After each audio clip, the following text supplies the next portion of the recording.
All right, good evening, everyone. Time is 6 o'clock. It's Tuesday, October 15th. I'm going to call the special city council meeting to order. Would the city secretary please call the roll? Mitchell, Here. Rizzo, Present. Heiser, Zuniga, Present. Harris, Here. Parsley, Tobias. Here. All right, 5 members present. We have a quorum. Next up, citizen comments. Is there anyone who wishes to come forward? Seeing none, citizen comments is now closed. Next up is executive session. City council will now go into executive session to discuss items 1A through G pursuant to Texas Government Code sections 551.071, 551.072, and 551.087. I know this because I have the best blue pen that helps me read ever. Thank you, Jennifer. She's not listening. We have a lot of discussions about our pens.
Good evening, everyone.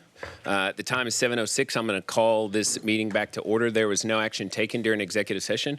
There will be no action taken now. Motion to adjourn. Second. All right, we are adjourned. Good evening, everyone. The time is 7:07 p.m. It is Tuesday, October 15th, and I'm going to call this regularly scheduled city council meeting to order. Would all please rise to the Pledge of Allegiance? I pledge allegiance To the flag of the United States of America and to the republic for which it stands, one nation, under God, indivisible, with liberty and justice for all. Would the city secretary please call the roll? Mitchell, Here. Rizzo, Present. Heiser, Here. Zuniga, Present. Harris, Here. Parsley, Here. Tobias. Present. All right, all members are present. We have a quorum. Next up, approval of the minutes. Mayor, I'd like to go ahead and make a motion to approve the minutes for the city council special meeting on October the 2nd and the same date for the regular meeting on October 2nd, 2024. Second. Our motion by Councilmember Tobias, seconded by Mayor Pro Tem, that we approve the minutes on agenda item 1. Is there discussion on that motion? All those in favor say aye. Aye. All opposed. All right, motion carries 7-0. Next up is citizen comments period. At this time, we ask anyone in the audience who wishes to come forward and speak on any item to please do so. We do ask that you limit your comments to 3 minutes and that you direct those comments to the mayor and council. We also ask that you fill out a citizen comments form and submit that to either myself or the city secretary. I have a few who have already signed up. First is Christopher Calkins.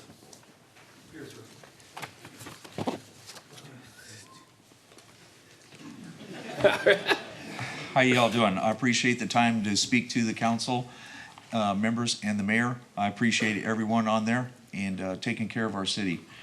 I'd like to first off think that the veterans that are here representing us tonight, I think that they deserve a round of applause, a minimum. They served our country so you could be sitting in those seats. So I applaud you. I applaud the first responders that keep us safe and protected every day. Those that go out there and take care of fires, take care of traffic incidents and whatnot. I appreciate them. Thank you, gentlemen. I am from Ambets. I am the commander, Post 115. I have spoken to a couple of your members on the board here, and the first thing that came to mind was, what are we going to do for our veterans? What can the city do for the veterans, and what can we do for our city? We did a flag retirement just a couple weeks ago. Council member Robert Rizzo was there. It turned out perfect. There was a couple little things, but it turned out perfect. We were talking about doing it long-term and doing it annually. I would suggest probably Flag Day. That was brought to my attention. We do a lot for our community. We do breakfasts. VFW does theirs from 8 to 9 every Friday. We ask that you wear a red shirt. Remember everybody deployed. It's very important that we remember those that are overseas and never forget those people. We have coats for kids, which we're collecting for. We will be collecting up till beginning of November. There will be an invite to the mayor and to the council members if you would like to attend. I think that was already sent out to you. With that being said, we're working closely with VFW, which in the past has been problems, but now we're working together. The reason why, we're working for our veterans. It's very important that we work for our veterans. There's a lot of things out there, PTSD, a lot of people coming home with different problems. We want to take care of those problems and help those individuals out. We have a great VSO over in San Marcos that takes care of us. He makes sure that those people are taken care of and taken care of well. I would like to also just say that with the council members, we've been talking to our community, and I've talked to Mr. Tobias, I've talked to Mr. Rizzo. I would like to suggest maybe that we come up with certain parking areas for all over the city of Kyle, not just for one out here, but for all over. I think Lowe's does it. They have a couple parking spots for veterans. I think that should be helped out for all the veterans. Thank you for your attention. Thank you, council members. All right, thank you, Mr. Calkins. All right, next up is Jason Payne.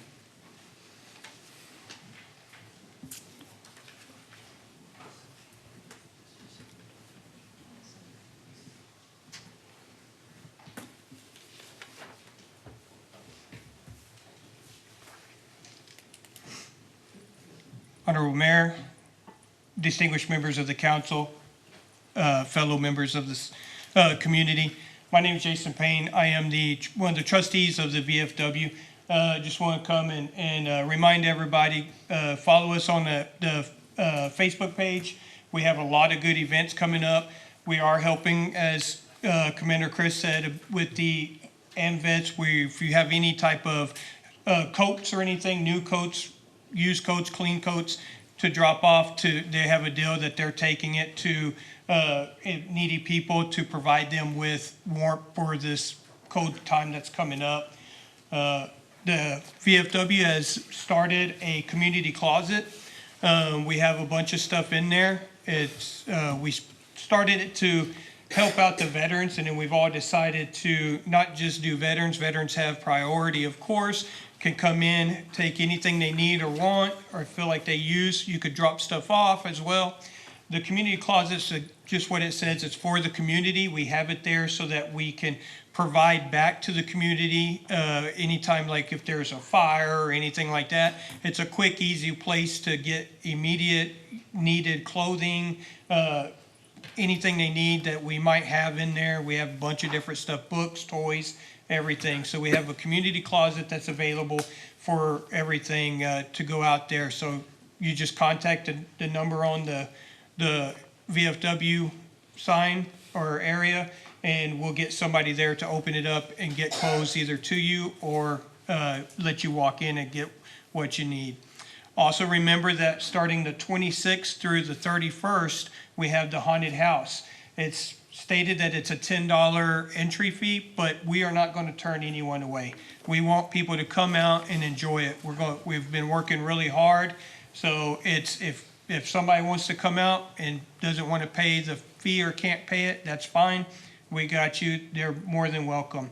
We're going to close at regular times on all the way up to the 31st, but on Halloween night, we're going to stay open till people stop coming in. We want everybody to have a chance to come in and enjoy a haunted house. We've got a scary path. We've got a less scary path. We're going to have actors. We've got makeup artists, professional from movies coming out. So we've got wheelchairs, walkers, anything available for that. We're also working really hard on bringing people into the VFW and making that community, connection with people that know where they've been. One thing that I am trying to work hard on is trying to get out to our lady veterans, our women veterans. There's a lot of women veterans out there that feel like it's only for men, and we want them to come in, at least come to a Friday breakfast. If you know someone that has a woman veteran, bring them with you or come in and talk to us. That's what I really want to do, is get women veteran involved again. Thank you for your time. Y'all have a great night. Oh, are you still waiting on an inspection for your haunted house? Yes. Jesse, could we get on that really quick and get them their inspection, I please? think we're still waiting on that, yes. Last I heard. They needed an inspection for their haunted house. Is that something that we could get done pretty quickly? I appreciate it. Thank you. Thank you. Thank y'all. All right, thank you. Next up is Tim Wolf.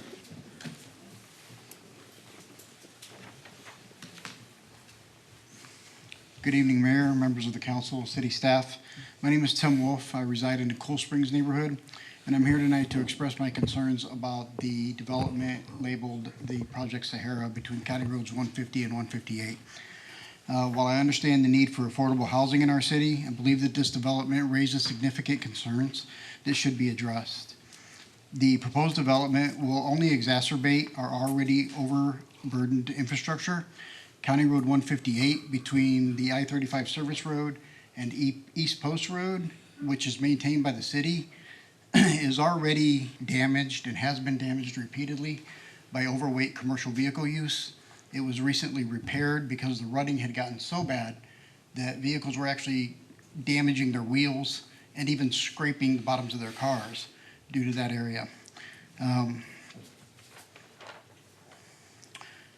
I understand the enticement of the extension of Go Forth Road. If that section of Go Forth Road ends up being a 2-lane road running through the middle of a housing development, it will be of no more impact to north-south traffic than what Cool Springs Boulevard is. And as a resident of that neighborhood, I can tell you it's a headache with its own dangers. The developers of this project expect County Line Water District to pay for a large portion, if not all, of the cost of an additional water storage and pumping station. This is ultimately going to fall on the rates of those of us who are already serviced by County Line Water District, and I'm also concerned that that's going to impact their ability to service us. We already suffer from low water pressure in certain communities that are serviced by them, and I don't think that this is going to assist in improving that. Again, the developers promised affordable units. However, when you look at their proposal through a critical lens analysis, it appears that their proposal may not meet the needs of low-income families in our area and may cater to demographics that don't currently reside here. We need to ensure that our housing solutions are equitable and truly serve those who need them the most. The misrepresentation, the developers enticed this council and the city and the citizens of this city with the promise of a grocery store as part of this development. That turned out not to be true.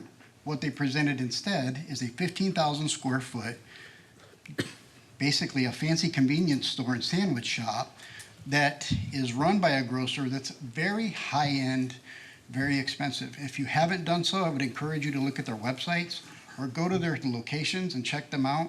This is not a store that would service an affordable community.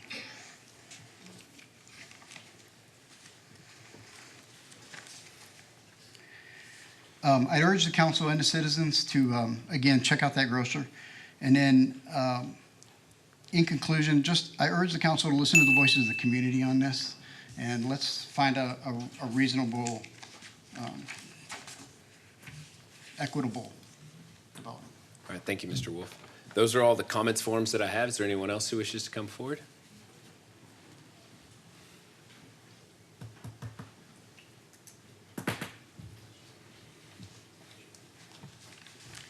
Good evening. My name is Yvonne Flores Carroll, and I just want to briefly discuss agenda items 22 to 25.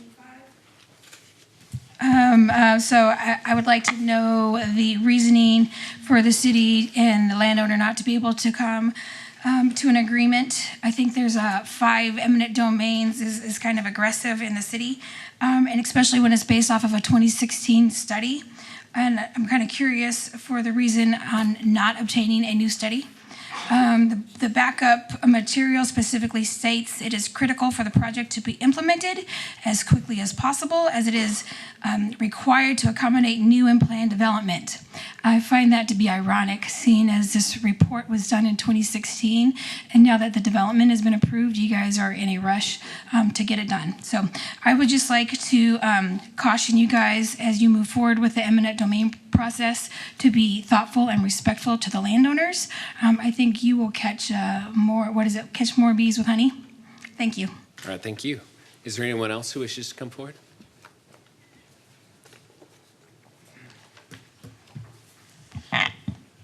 Jacob Hauk, for the record.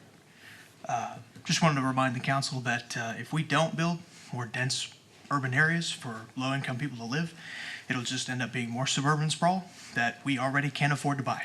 Just wanted to throw that out there for y'all. Thanks. All right, thank you. Is there anyone else who wishes to come forward? All right, seeing none, I'm going to close citizen comments. Citizen comments is now closed. Next up is agenda order. Does anybody have any items they wish to move around on the agenda? All right, seeing none, we will move on. If you don't mind, we'll do appointments after presentations. We have 2 pretty good presentations I'd like to give everybody in the audience the ability to participate in.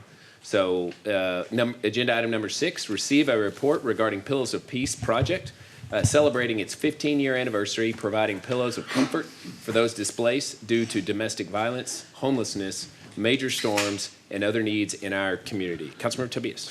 Thank you, Mayor. I appreciate it. Again, I'm very excited to bring this forward again. Once again, we did a couple years ago.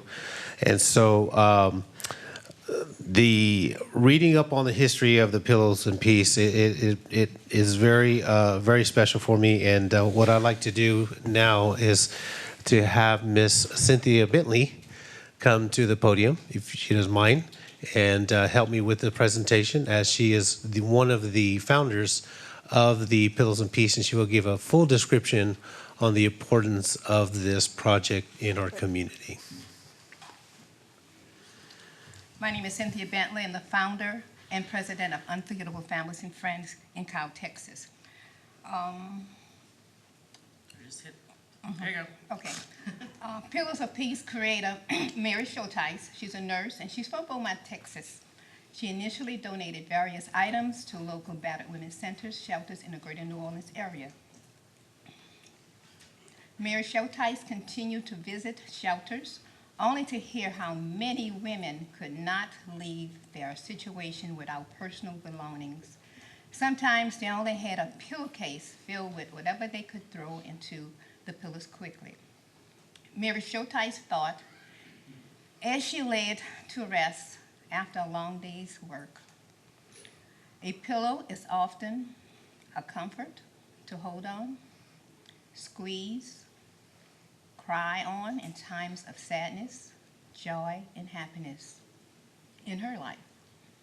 She wanted others also to have the comfort and satisfaction she experienced.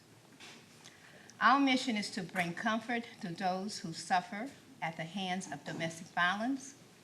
Our vision is that the survivors will find comfort and keep the pillows as a reminder we care, and that they find comfort, empowerment, and peace as they try to rest each night, to strengthen their minds, bodies, and souls to end their battle against domestic violence.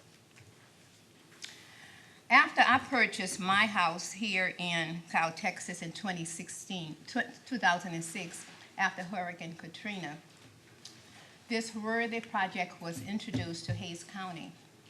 From 2008, it should have been, to 2015, this was a self-sponsored project. In 2016, Unforgettable Families and Friends became a 501c3 nonprofit. Pillar of Peace campaign to bring awareness to domestic violence has touched the lives of many people in Texas with the assistance of Hays County ESD 5 Cow Fire Department, Cow Police Department, Super Center Walmart and Kohl's Department Store in Cow, Texas, Cow Area Senior Zone, Cow Citizen Police Alumni Association, Cow Law Enforcement Association, Sigma Gamma Rho, New Sigma Sigma Sorority, VFW Post 115, Ladies Auxiliary, and of course the generous local citizens.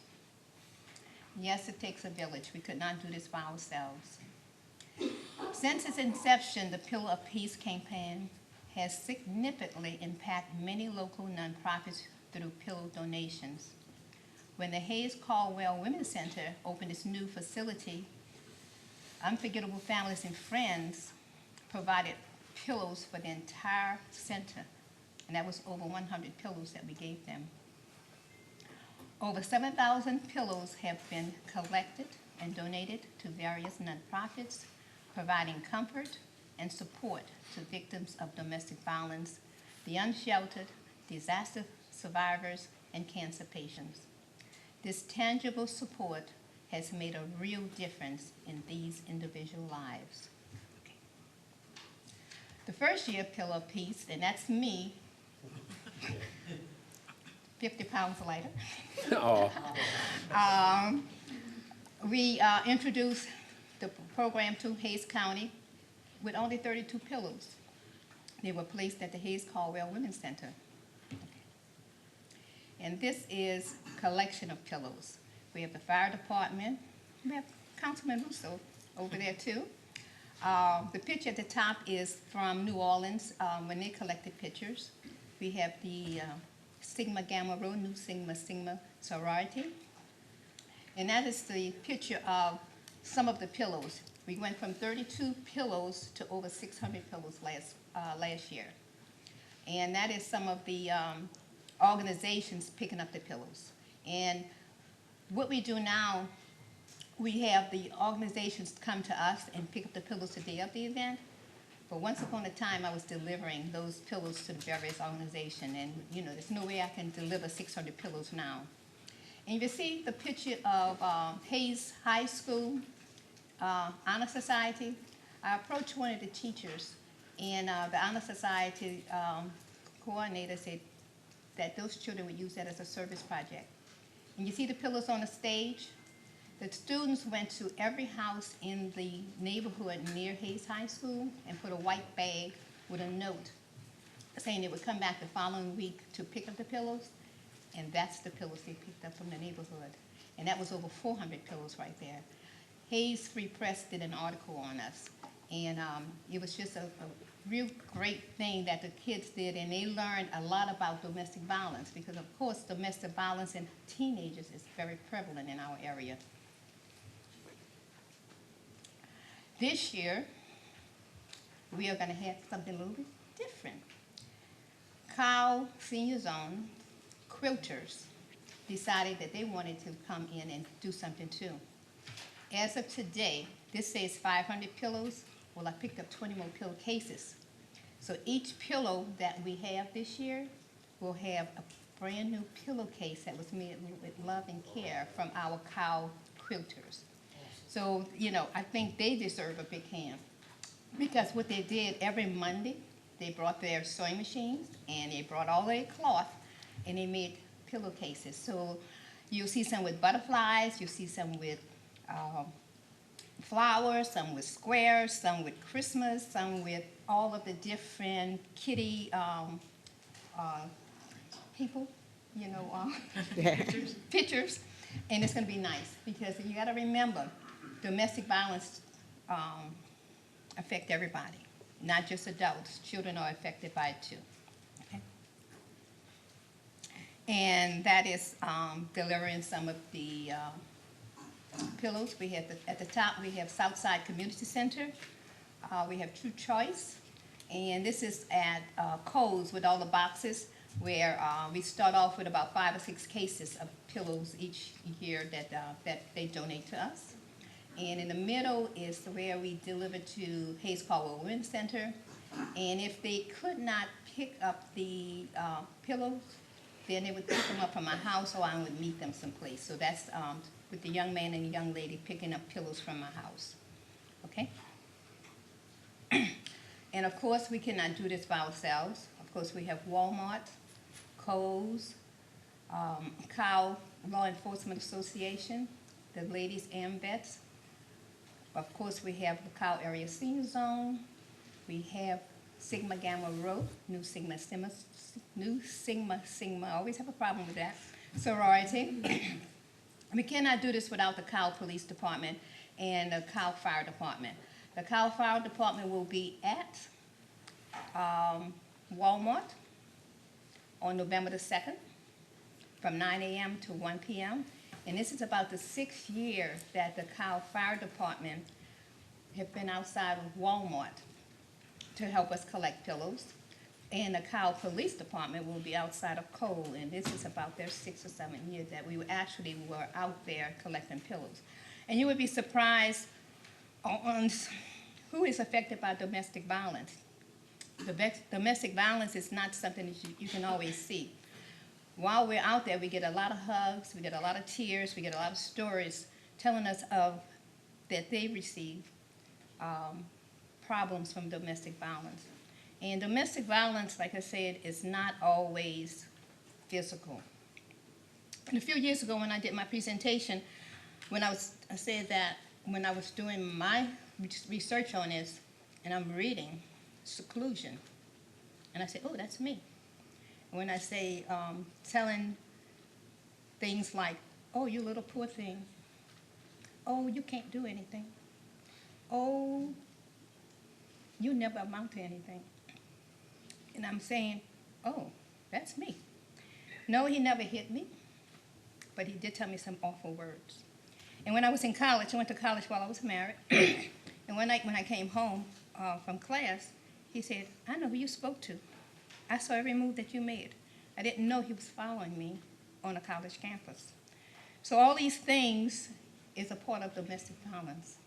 And we would invite all of you to come out on November the 2nd, either to volunteer or to bring a few pillows so we can surpass that 600 pillows and pillowcases that we did last year. Thank you. Thank you, Ms. Bentley.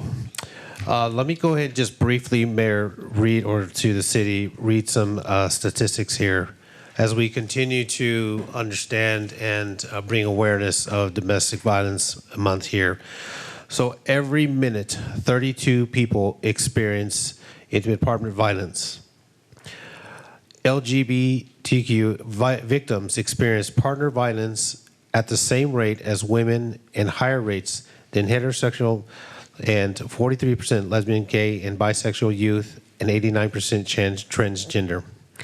In 2022, an estimated of 558,899 children were victims of abuse or neglect in the United States, and also victims to domestic violence. Let me just ask this real quick. Did anybody get an Amber Alert yesterday? Okay. If you're following the news now, it hits everywhere. It hits all of our communities. It happened yesterday as well, in a sense. Almost half of all women and men in the United States have experienced psychological aggression by an intimate partner in their lifetime, 48.4% and 48% respectively. So the pillows they were collected because of the community generosity impacts the victims by giving them a place to place on their head something of comfort and peace and security. And like I said, it affects all of our community, everywhere, including our own here in Kyle. And it also affected many, many people in our city, including our Kyle Police Department and their families. And we must always, always still continue to respectfully honor and remember their names. Samantha Dean, and Maddie. That hits home to all of us. It really does. So we must continue to advocate and bring awareness. And if anybody out there right now that is going through this, that needs help or assistance, please reach out. There are resources. There are people here to help you. Reach out to me, and I will be able to get you to the services and the help that you need. And so with that, I'd like to follow up with this one last thing for Ms. Bentley. I have a special message for you from friends afar. Dear Ms. Cynthia Bentley, I hope this evening finds you surrounded by joy and warmth, knowing that you have accomplished both in the city of Kyle and New Orleans, Louisiana. You truly embody the essence of community engagement, always extending your heart and hands to uplift families and communities, just as you've done for me, both personally and professionally. From the moment we met as community partners and traveled to D.C., and started the Kiwanis Club together, your unwavering support has meant the world to me. And the rest, as they say, is history. I especially want to acknowledge your incredible efforts in promoting this project in Texas and your success in engaging the city of Kyle to join the fight to bring awareness and support to domestic violence and survivors. The work you've done to ensure that the pillows provide comfort to women and children is nothing short of an extraordinary. At night, laying their heads on a pillow, hopefully they are reminded they are loved, cared for, and not alone in their journey. It is with deep gratitude that I honor you as the founder of Pillows of Peace Texas and your relentless dedication to raising awareness about domestic violence in homes, communities, also steadfast commitment to the Pillows of Peace project has touched countless lives. To date, thousands of pillows have been distributed to shelters across Louisiana, Texas, Mississippi, bringing comfort and sense of peace to those who need it most. Words cannot fully express my appreciation for you as a mentor. So I'll try this phrase, mission accomplished. With all my love and deepest gratitude from New Orleans to you, sincerely, Mary Schultz, President CEO. And a big shout out right now to the Crescent City Family Services in Greta, Louisiana, because they're watching live right now. They are watching us live right now. And with that, there's a special gift for you that was sent from Louisiana to here. And for the City Council and the rest of the city, it is my honor to present to you these flowers for your contribution to our community. 15 years for the Pillars of Peace and the great things you've done for our community.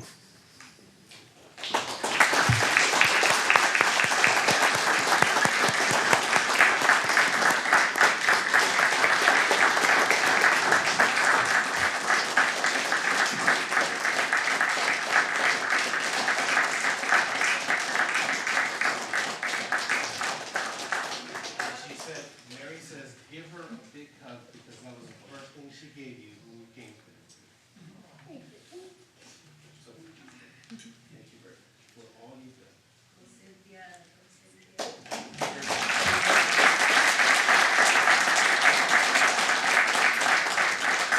council would like to take a photo, we can take a photo together.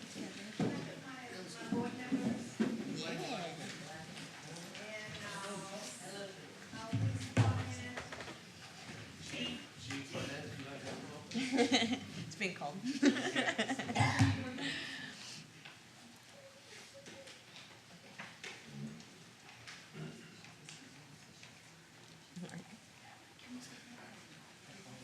Is that everybody? All right. All right. I'm gonna take a couple steps back. All right. On the count of 3. 1, 2, 3. Perfect. Thank y'all.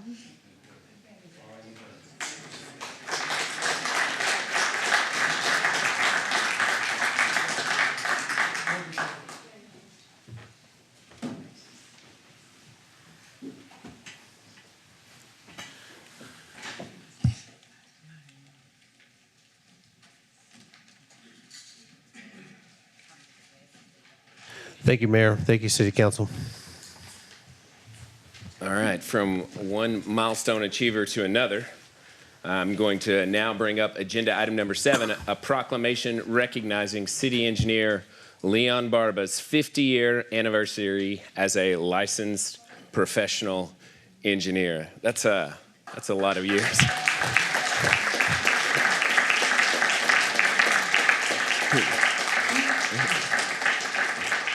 All right, Leon, you ready for this? All right, whereas city engineer Leon Barba obtained his professional engineering license on the 10th day of October 1974. And whereas it is with great pride and admiration that we recognize Leon Barba for his remarkable achievement of 50 years as a licensed professional city engineer. And whereas Leon Barba joined the city of Kyle in November 2013, bringing with him over 40 years of engineering experience and 20 years in municipal government. And whereas his innovative engineering solutions and commitment to public service have not only improved our infrastructure, but have also positively impacted the lives of countless residents. And whereas over the past decade, the city of Kyle has benefited from his dedicated service, working to ensure that our community continues to grow with the support of reliable infrastructure. And whereas Leon has mentored and inspired many young aspiring engineers, fostering a spirit of collaboration and excellence within the city engineering community. And whereas on October 10th, 2024, Leon celebrated his 50th anniversary of being a licensed professional engineer with the state of Texas. Now, therefore, the City of Council do hereby proclaim October 10th, 2024 as Leon Barba Day in recognition of his extraordinary contributions in 50 years of service. Leon, you have anything to say? We want to let council speak. Council, go ahead. Does anybody have any thoughts on Leon? Mayor Pro Tem. So Leon, just letting you know, I was 4 years old in 1974.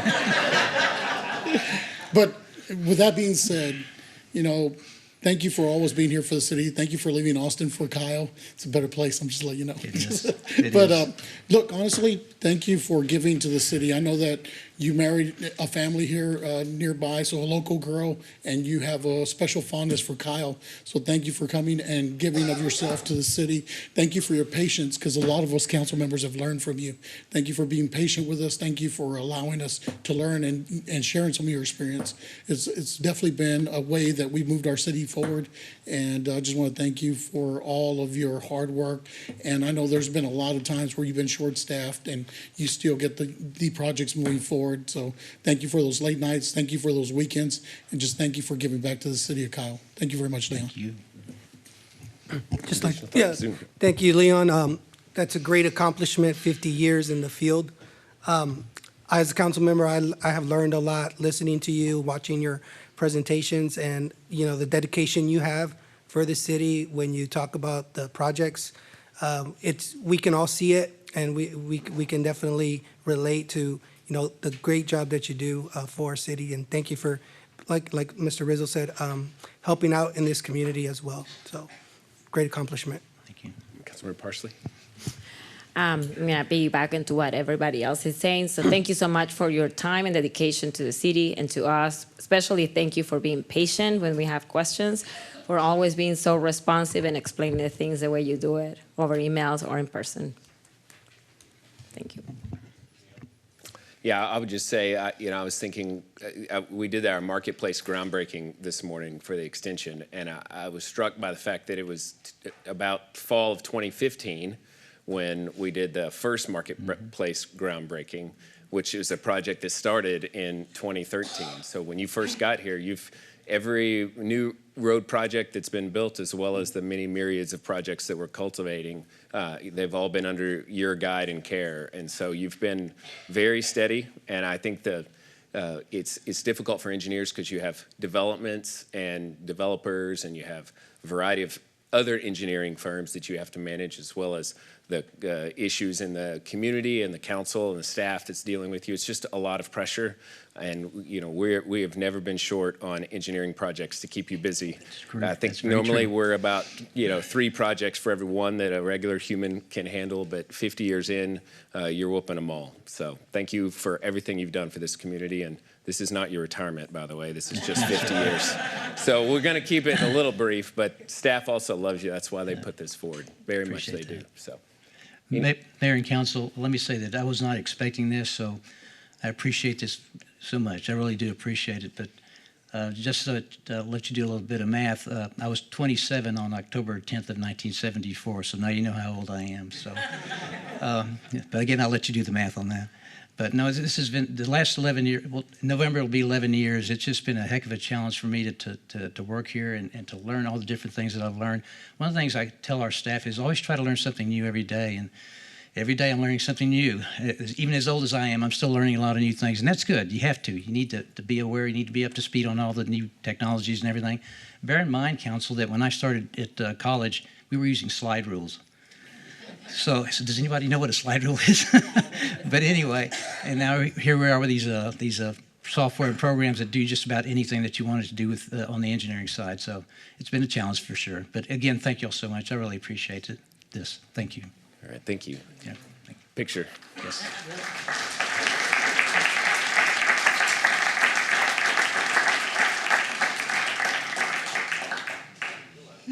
We had to know you couldn't get away without a picture.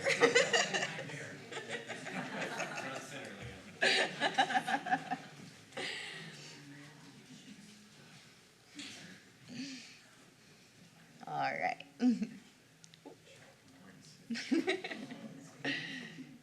All right. On the count of 3. 1, 2, 3. Perfect. Congratulations.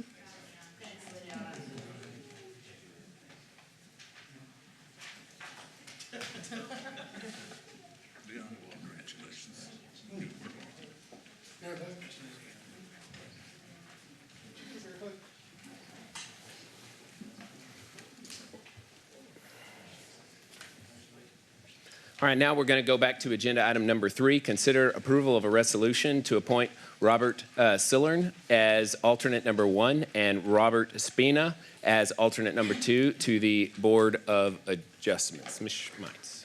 Good evening, Mayor and Council. Amber Schmeitz, Assistant City Manager for the record. I am pitch hitting for Will Atkinson tonight. So here's an overview of our code that governs how members are selected for the Board of Adjustment. Board of Adjustment is a little bit different. It's a quasi-judicial board. It hears variances from our code, and after that, it is not appealed to City Council. It goes straight to the District Court. So it's a special board. We are asking for 2 alternates tonight. It's according to state statute. If a variance is approved by the BOA, then it has to be approved by 4 members. And so it's a board of 5. And so if we have 1 member missing, it can be problematic for the applicant and for the board in general. So it's important for us to fill these alternate positions. So tonight we have two Roberts for you. They both meet all the requirements for the Board of Adjustments, and the review committee met on September 30th, and they unanimously recommended the appointment of these alternate members to the board. So we would ask that you approve the appointments tonight. All right, thank you, Ms. Schmeitz. Does anybody have any questions about the, Councilmember Tobias? Yes, I know we had a resident come up to us back in February or March, and they needed to have the Board of Adjustment folks on board. I think we were waiting for at least one of them to show up so we could have a quorum. So I think this is a good idea that we have alternates or people that are on standby, to where if somebody was not able to attend the meeting, we can have that backup, and that way we don't have to reschedule a meeting with the family like we did last time. We nearly Right. did. We Yes, were sir. like right on the money as far as the timeline before we could call the meeting, and they showed up. So Yes, sir. I'm That's full exactly in right. support of this. Okay. So with that, Mayor, I'd like to go ahead and make a motion to approve agenda item number 3. Second. All right, motion by Councilmember Tobias, seconded by the Mayor Pro Tem that we approve agenda item 3. Is there discussion on that motion? All those in favor say aye. Aye. All opposed? All right, motion carries 7-0. Next up is agenda item number 4, consider approval of a resolution to appoint Chanel Walker to seat 1 and Nathan Gato to seat 3 of the Trails Committee to fill vacancies with terms expiring July 2025. Mr. Lopez. Good evening, Honorable Mayor and Council. We have 2 committee appointments for your consideration. So currently, seat 1 and seat 3 are vacant. Both terms will expire July 31st, 2025. Seat 1, we recommend appointing Chanel Walker. Chanel has a bachelor's degree from Delaware State University, and her background's in biology. She's an educator. We also recommend appointing Nathan Gato. Nathan has a bachelor's degree from Texas State in public admin and is eager to work in Parks and Trails. The options before this evening are to approve or deny. The committee, the review committee recommends approving both candidates. All right, thank you, Mr. Lopez. Does anybody have any comments or questions? Motions? I would like to make a motion to approve item 4 to consider approving Chanel Walker and Nathan Gato to seat 3 and seat 1. Second. All right, motion by Councilmember Parsley, seconded by Councilmember Heiser that we approve agenda item number 4. Is there discussion on that motion? All those in favor say aye. Aye. All opposed? All right, motion carries 7-0.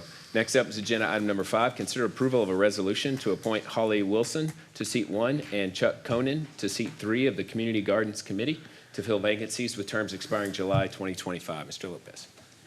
Okay, thank you all. The community garden also has 2 imminent vacancies. The community garden committee consists of 7 seats. Both terms will expire July 31st, 2025. These are for seats 1 and 3. For your consideration, we have Holly Wilson, who is secretary of the Garden Club. She's taking a plethora of courses in organic gardening as well as whole food nutrition.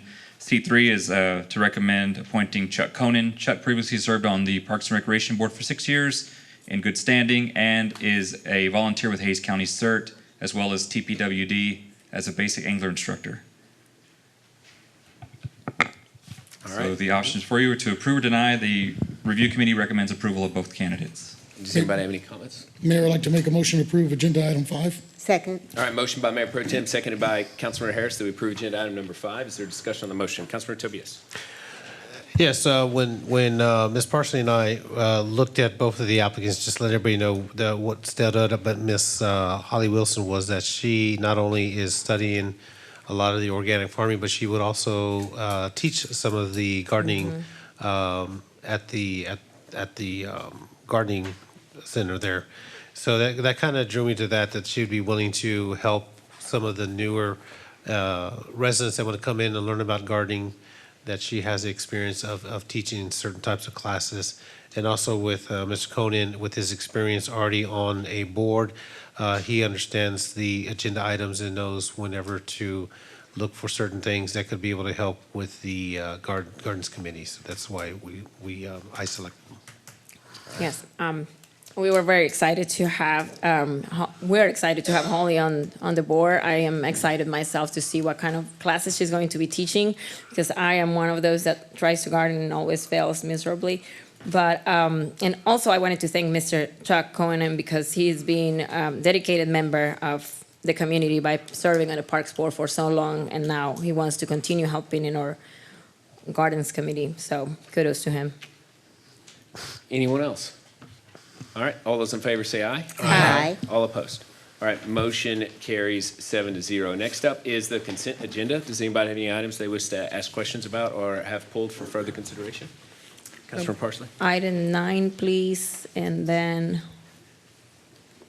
quick question about item 13. Mayor, I'd like to make a motion to approve agenda items 10, 11, 12, 14, 15, 16, 17, and 18. And 8. Oh, and 8, I'm sorry. All right, the motion made by Mayor Pro Tem, seconded by Councilmember Tobias, that we approve agenda items 8, 10, 11, 12, 14, 15, 16, 17, and 18. Is there a discussion on that motion? All right, all those in favor say aye. Aye. All opposed? All right, motion carries 7-0. Next up is agenda item 9, consider approval of an agreement with Langford Community Management Services Incorporated for American Rescue Plan Act ARPA grant management services in the amount of $350,000. This item is presented by Ms. Truelove / Ms. Schmeitz. Ms. Parsley. Mayor, just to interrupt you on item 8, did you want to make that first and final reading? Just a question for the council. Yes, I will after we finish this item, if you want. Go ahead. Good call. So I have a question. I have a question about the ARPA funds. Is there a deadline that we have to meet in order to be able to use these funds? Yes, ma'am. We do have to have these funds encumbered before December 31st of 2024. So we are right up against the deadline. So we've identified projects that we have 100% certainty about that we will be able to encumber these funds properly. And just to make sure that I was reading the presentation right, we are going to be hiring a firm that has already been vetted by the engineering firm, Right. correct? Right. Langford they were a sub-consultant to our engineer, and so now we're just going to directly engage with them to administer the funding for us, since we have involved a couple of other projects that particular project engineer won't be involved with. So in the scope of work, I was reading the scope of service, they will make sure that we are complying with everything that we are using the funds for. Correct, yes. And since we're being awarded $12.2 million, it's a good investment to make sure that we provide all the appropriate paperwork and turn it in on time, and that way we don't run the risk of getting it clawed back from the state. And my last question is, how are we paying for their services? Is that come out of the funds that we're getting, or? Yes, ma'am, it will come out of the ARPA funds that we've been awarded. Thank you. All right, with I that, have I a would few like. questions too. Councilmember Zuniga. Go for it. Yeah. So thank you, Daniela, for those questions. Mine were kind of overlapping. Also, I do like the breakdown of the percentages we will be paying, 20%, 20, 20. So, so I'm pretty happy to see that. Also, as our staff, would we be comfortable doing this type of grant administration in-house, or is this something that requires a lot of hours and time and dedication to this grant, since it's a large dollar amount? Yes, sir, So what exactly. was the reasoning by not doing it in-house? You're spot on. It's the time and effort that it would take to make sure that we're expending the funds. We have to make sure that we're contracting with our contractor in the proper way, that we're recording all of that, reporting it all back to the state. So it would take a significant amount. Obviously, this contract's very big, $350,000 to perform those services for us. So it's just simply not within our current staff Capacity. wheelhouse. Yes, in capacity. Yes, sir. So it's for the total amount of the projects that are envisioned here, right? Yes, sir. So- And this will be all $12.2 million of the ARPA funding. So this amount is regardless of the duration of the projects, whether they're 2 or 3 years out, because they're going to be long-term, at least 3 or 4 years, right? Right. We just need to have the funds encumbered by the end of this calendar year, and then the projects can go forward as long as we continue to report on them. Mhm. So I guess what about the storage tank FAA thing? Was that cleared up in here? So we have received unofficial word that it is likely our elevated storage tank will be approved by the FAA, but we haven't received official word on that yet. So we still can proceed with the ground storage tank, the pump station, all the accessory things that we need for that site, which is about the $7 million project. We also have that non-potable water project ready. We're going to be bringing you a contract for that very soon, and then the purchase of properties, which is also an eligible expense. So all of those things will be eligible. We don't have to worry on waiting on word from the FAA. So thank you. Yeah. Those were my questions. I would like to make a motion to approve item 9. Second. All right, motion by Councilmember Parsley, seconded by Councilmember Tobias that we approve agenda item number 9. Is there further discussion on that motion? All those in favor say aye. Aye. All opposed? All right, motion carries 7-0. Next up is agenda item 13, consider approval of a resolution. Before I read it, is there any objection to finally passing agenda item number 8? Seeing none, it's finally passed. Next up is agenda item number 13, consider approval of a resolution authorizing the city manager or designee to enter into low-risk Parks and Recreation Partnership Agreements with community partners for park projects, events, and programs with the term not to exceed 1 year. This item has Mr. Lopez's name on it. Ms. Parsley, do you have any questions? Hi, Mr. Lopez. So I know a couple of weeks we had a meeting and we were talking about some partnerships. Is this what you were trying to bring forward? Yes, ma'am. Is there any way that you can quickly not go over the entire presentation, explain what this is about, because it's very exciting? Yeah, so these are just one-year partnership agreements that are very low risk, meaning we don't require the partners to carry insurance. So they're pre-vetted by the city attorney. These would include things like groups that want to do routine volunteer pickups throughout the year, maybe help with some underbrush removal. Each project, although it's under the umbrella of the agreement, would be evaluated on a case-by-case basis and would also receive report from Park and Recreation staff. So if this group wanted to do a pop-up event to build their profile, if they wanted the Park and Recreation Department to supply gloves, litter bags, maybe even haul-off services, we would be there to partner. We would capture all the volunteer hours through the submissions from the lead person who would sign the agreement. These would be approved once authorized at the director's level and discretion. But this is a way to build community profiles. We've seen in other agencies how these groups, year over year, continue to show good service and outstanding work and even grow into a 501c3 and become a Friends of group. Thank you. So I know like Radical Church has reached out to the city a couple of times. It makes me excited to have finally something like having more formally doing these events with our partners. And I know that they have helped before into the dance for people with disabilities and things like that. They have also offered to pick up trash and do things for the city of Kyle. So very excited to have something more formally done for our partners. So thank you so much. Thank you. Cool. Councilmember Harris. And I'd like to say thank you for pulling this for some explanation because the Hayes Master Naturalist, too, is a partner already with the City of Kyle on various natural projects, and we're really looking forward to maybe formalizing that. Yeah. All right. Councilmember Tobias. Just one little tidbit on that. So that I think this is the direction, the right direction to go in, because let's say we've got Boy Scouts, Girl Scouts, we got the Hayes ISD schools. Let's say we want to get some of them involved in the gardening program or summer program. I think this would really benefit on that.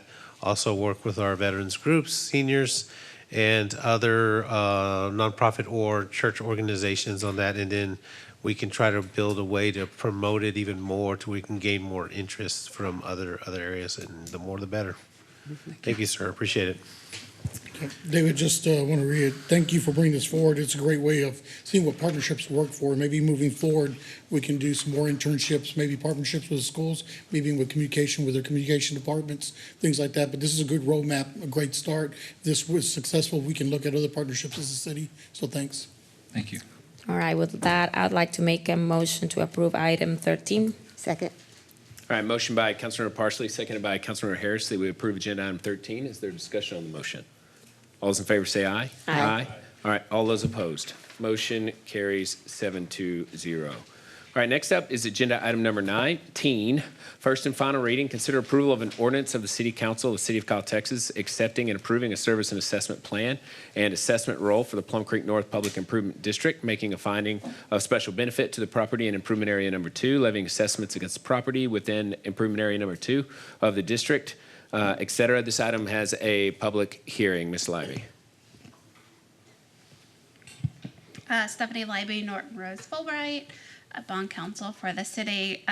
With us tonight, we also have Mark and Jack McClaney from Samco Capital Markets, Robert Rivera from FMS Bonds, and John Snyder from P3. Today, FMS Bonds successfully marketed the bonds for Plum Creek North Improvement District Improvement Area Number 2. So we have 2 action items for City Council consideration tonight. The first is an ordinance to levy the assessments, and the second is an ordinance to adopt the bonds. Before the assessments can be levied, the city does require public hearing. All right.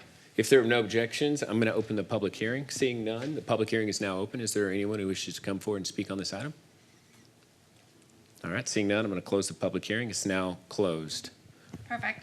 So what council has before them tonight is an ordinance that levies the assessments.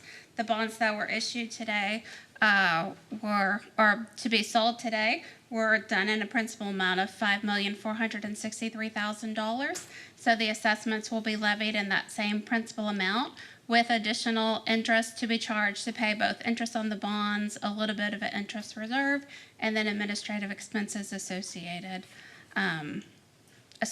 with administration of both the bonds and the PID.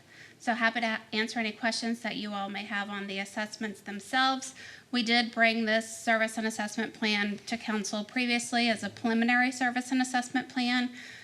For today's public hearing, we both published notice of the public hearing and mailed notices to all landowners within the PID to let them know that these assessments would be levied.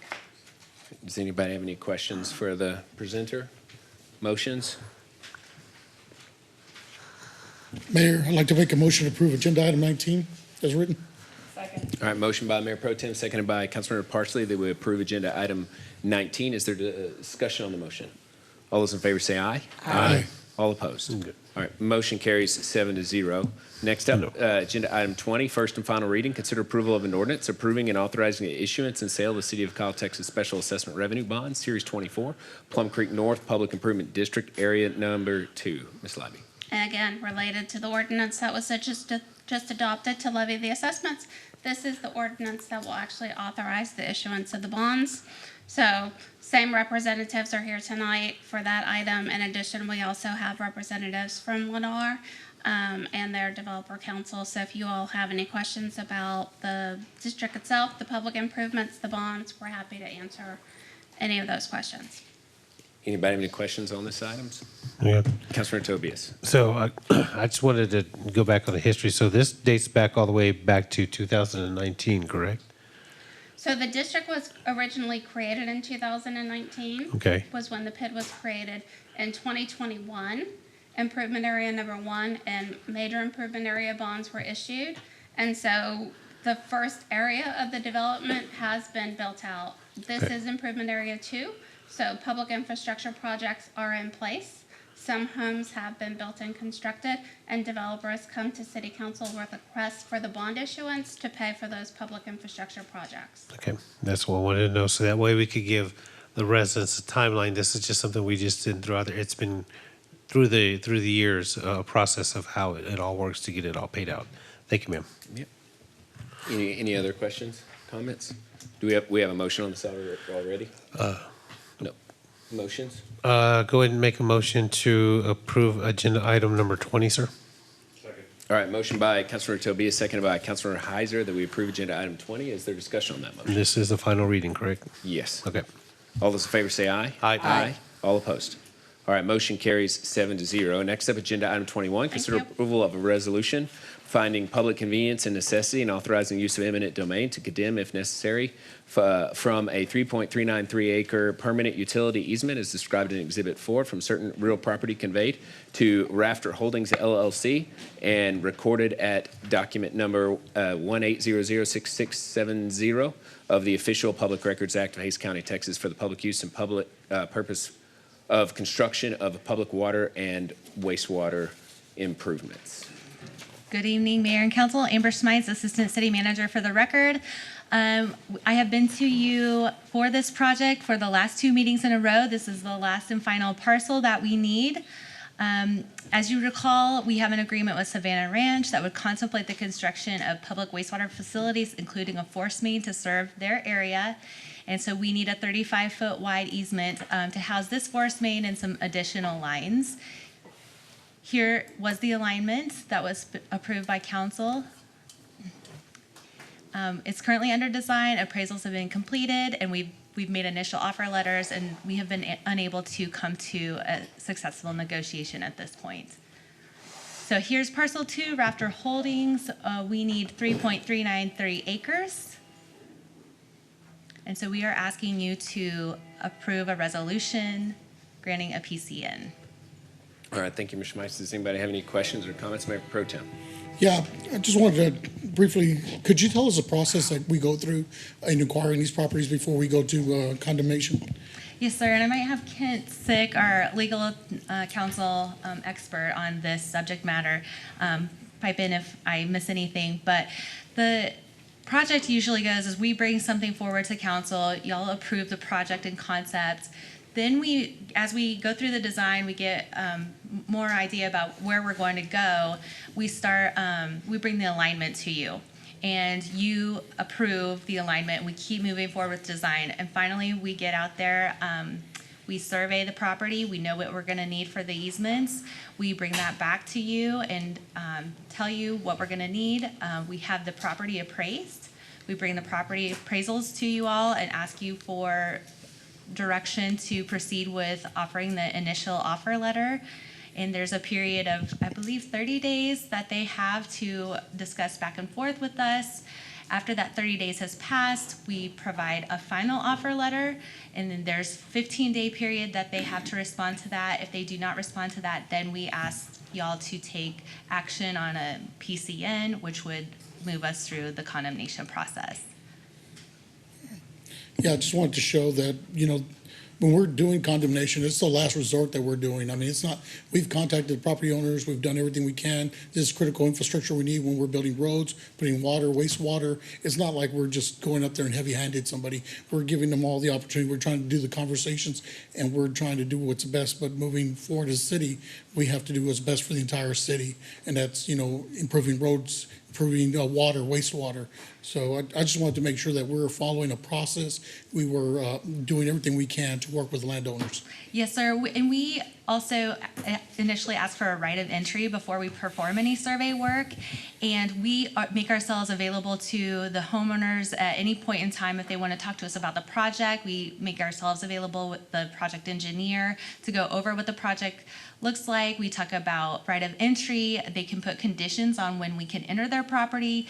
And then we ask them to engage with us during the negotiation. So we submit an offer letter, they can counter. We have discussions and meet with them throughout the entire process. Sounds good. I just wanted to make it clear, so that way anybody watching or listening, seeing these are hard votes that council has to take. So when we're taking these, we don't take them lightly. We're making sure that we've done our due diligence and we've done everything we can to move these projects forward. So it's something that we're always gearing for. I mean, it's not like we're up here wanting to take people's land. That's not the last thing we want to do. We want to make sure that we're working with everybody, but moving critical infrastructure moving as well. So just wanted to make that clear. Yes, sir. Thank you. Councilmember Harris. Two things. Number one, we're not taking their land. We're just doing an easement on the land. And there are no structures impacted on this, right?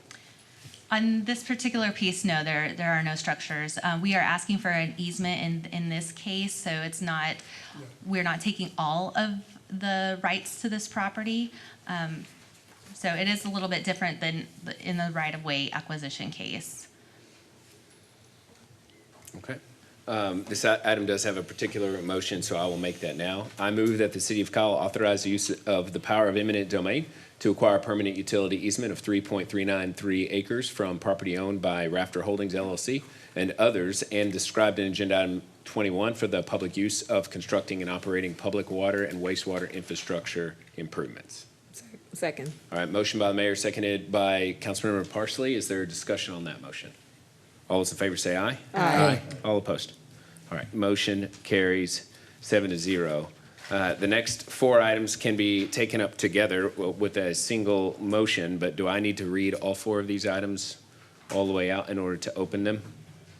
All right, bear with me. Agenda item number 22, consider approval of a resolution finding public convenience and necessity and authorizing the use of eminent domain to condemn, if necessary, a .012 acre permanent wastewater easement and a .215 acre temporary construction easement, both as described in Exhibit 4 and Exhibit 5, from certain real property conveyed to the Center Street Village LP and recorded at volume 2635, page 784 of the official public records of Hays County, Texas. Agenda item number 23, consider approval of a resolution finding public convenience and necessity and authorizing the use of eminent domain to condemn, if necessary, a .416 acre permanent wastewater easement and a temporary construction easement over a .725 acre parcel and a .069 acre parcel, all as described in Exhibits 4 through 6 from certain real property conveyed to Center Street Village LP and recorded at volume 2635, page 784 of the official public records of Hays County, Texas. And agenda item 24, consider approval of a resolution finding public convenience and necessity and authorizing use of eminent domain to condemn, if necessary, a permanent wastewater easement over a .078 acre parcel and a .005 acre parcel and a temporary construction easement over a .176 acre parcel and a .075 acre parcel, all as described in Exhibit 4 through 7 from certain real property conveyed to Center Street Village LP and recorded at volume 2635, page 784 of the official public records of Hays County. And agenda item 25, consider approval of a resolution finding public convenience and necessity and authorizing the use of eminent domain to condemn, if necessary, a .38 acre permanent wastewater easement and a .978 acre temporary construction easement, both as described in Exhibit 4 and 5 from certain real property conveyed to Center Street Village LP and recorded at volume 2635, page 784 of the official public records of Hays County. Ms. Schmeitz. Those are all one property. One property owner. Okay, we have Center Street Village wastewater improvements. We've been to you before for phase 1 and 2. Now we need phase 3 of the easements. If you'll remember, Burgess and Nibel in their 2016 study identified this project as the #1 project that needed to be addressed in terms of our wastewater system. It's critical. The property owner that we're asking for an easement from now, they need it to do their new plan developments that they have in concept in front of the city right now. But we also need it because it's over capacity. The line, when we get a significant rain event, we are having overflows that we have to report to the TCEQ, and we want to get that fixed. We have phased this project due to delays in the acquisition and the easements. And so phase 2 is from Hill Street to south of Mikey Court. That's part of the project 2-step. And then phase 3 is from south of Mikey Court to west side of Old Highway 81. Here's the general alignment. In March, the council approved Amendment 6 for K-Freeze to complete the phase 2 design and phase 3 design, bid, and construction services. It's currently under design. Appraisals have been completed.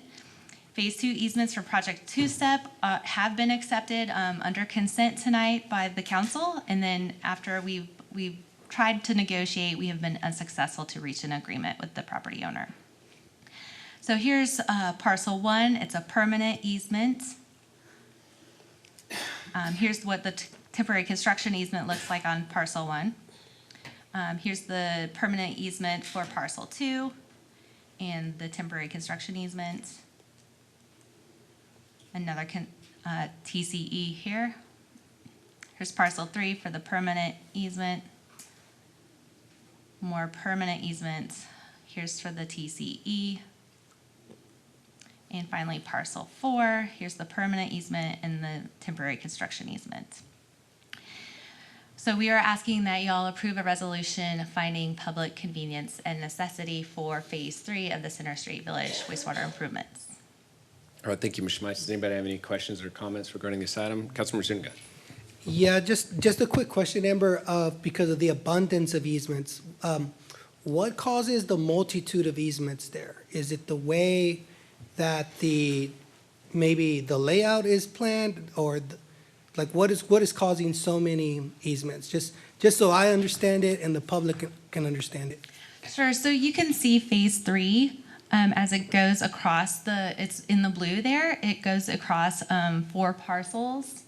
And so it kind of takes some turns. And so we need temporary construction easements as we're constructing the line, so we can occupy that piece of property while we're doing the work. And then after that, we'll abandon that temporary construction easement, but we would have that permanent easement where the line would lay. I see. So it's crossing through 4 pieces within that. Is that what you wanted to explain? Kent Sick, outside counsel for the city, for real estate acquisition. Yes, the easements pass through 4 different lots, and even though it's all the same landowner, some of them have different uses, and from an appraisal standpoint, they all have to be analyzed separately. So that's why there's a multitude of easements, even though it's the same owner. Okay, yeah, I was thinking it's like all around the perimeter. It's like, that the easements were coming all around the perimeter, but it's not. It's a very linear through the property. Correct. Okay, thank you for clearing that up. Councilmember Harris. So is there existing lines where these easements are? Leon? Because we do have existing lines, they're just overburdened. Good evening, Mayor and Council. Leon Barber, City Engineer. Council Member, there is an existing line there. I believe it's a 12-inch, and that's the one that keeps overloading. It is further towards, I would say, the east side of that property. We tried to push that line closer to the street and to open up that area for further development on the backside. So we would be abandoning that easement? That is correct. In favor of this one? Yes. And that actually gives the property owner more property back? Exactly. All right, anyone else? All right, I have a special motion. I move that the City of Kyle authorize the use of the power of eminent domain to acquire permanent wastewater line easements over .012 acres, .416 acres, .078 acres, .005 acres, and 3.80 acres, and also temporary construction easements over .215 acres, .725 acres, .069 acres, .176 acres, .075 acres, and .978 acres, all being from property owned by Center Street Village LP and as described in agenda items 22, 23, 24, and 25 for the public use of constructing and operating a public wastewater line. Second. All right, motion by the mayor, seconded by Councilmember Parsley, that we approve agenda items 22 through 25 as described. Is there discussion on the motion? All those in favor say aye. Aye. All opposed? All right, motion carries 7-0. Yeah, we need a roll call. But not the one before? We should have done that on the one before. There's got to be a roll call. Okay, roll call vote. On 21 and? Well, we'll do 22 through 25, and then I guess we can And 21? reconsider 21. Parsley? Aye. Zuniga? Aye. Tobias? Aye. Heiser? Yes. Harris? Yes. Mitchell? Yes. Rizzo? Aye. All right, motion carries 7-0. If there are no objections, I want to reconsider agenda item 21. Do I have to reread out the agenda language? All right, so I'll take a motion to I'll make a motion to reconsider that item. Second. Motion by Mayor, second by Councilmember Heiser. Is there discussion on that motion? All those in favor say aye. Aye. All opposed. Motion carries 7-0. You want me to reread it all out? Go through the whole thing? All right. I move that the City of Kyle authorize the use of the power of eminent domain to acquire a permanent utility easement of 3.393 acres from the property owned by Rafter Holdings LLC and others, and described in agenda item 21 for the public use of constructing and operating public water and wastewater infrastructure improvements. Second. Motion by the Mayor, second by Councilmember Parsley. Is there discussion on the motion? Roll call vote. Harris, Yes. Tobias, Yes. Mitchell, Yes. Rizzo, Aye. Zuniga, Yes. Heiser, Yes. Parsley. Aye. All right, motion carries 7-0. Next up, agenda item 26, consider approval of a resolution amending the current residential water conservation rebate program approved by resolution 1404 to include a pilot rain barrel program as well as rebates for residents to convert existing landscaping to Texas native plants and drought tolerant plants and/or xeriscaping for owner occupied residential City of Kyle water utility customers. Mr. Murphy. Good evening, Mayor and Council. Mike Murphy, Director of Water Utility. I've also got Chris Arnold, who is the Assistant Director of Public Works. Chris, there's Chris. Chris administers our current rebate program for low-flow shower heads, low-flow toilets. And so he and Kathy Reichert, who is our Stormwater Management Plan Administrator, worked on this process. But if you remember, back in August, Council has requested that staff establish 2 pilot programs, one for residential rain barrels, and the other one for residential water saver landscape, which is basically zero-scape for residential homes. If approved, this pilot program will amend section 1404 of the Residential Water Conservation Rebate Program, and will have a budget of $25,000.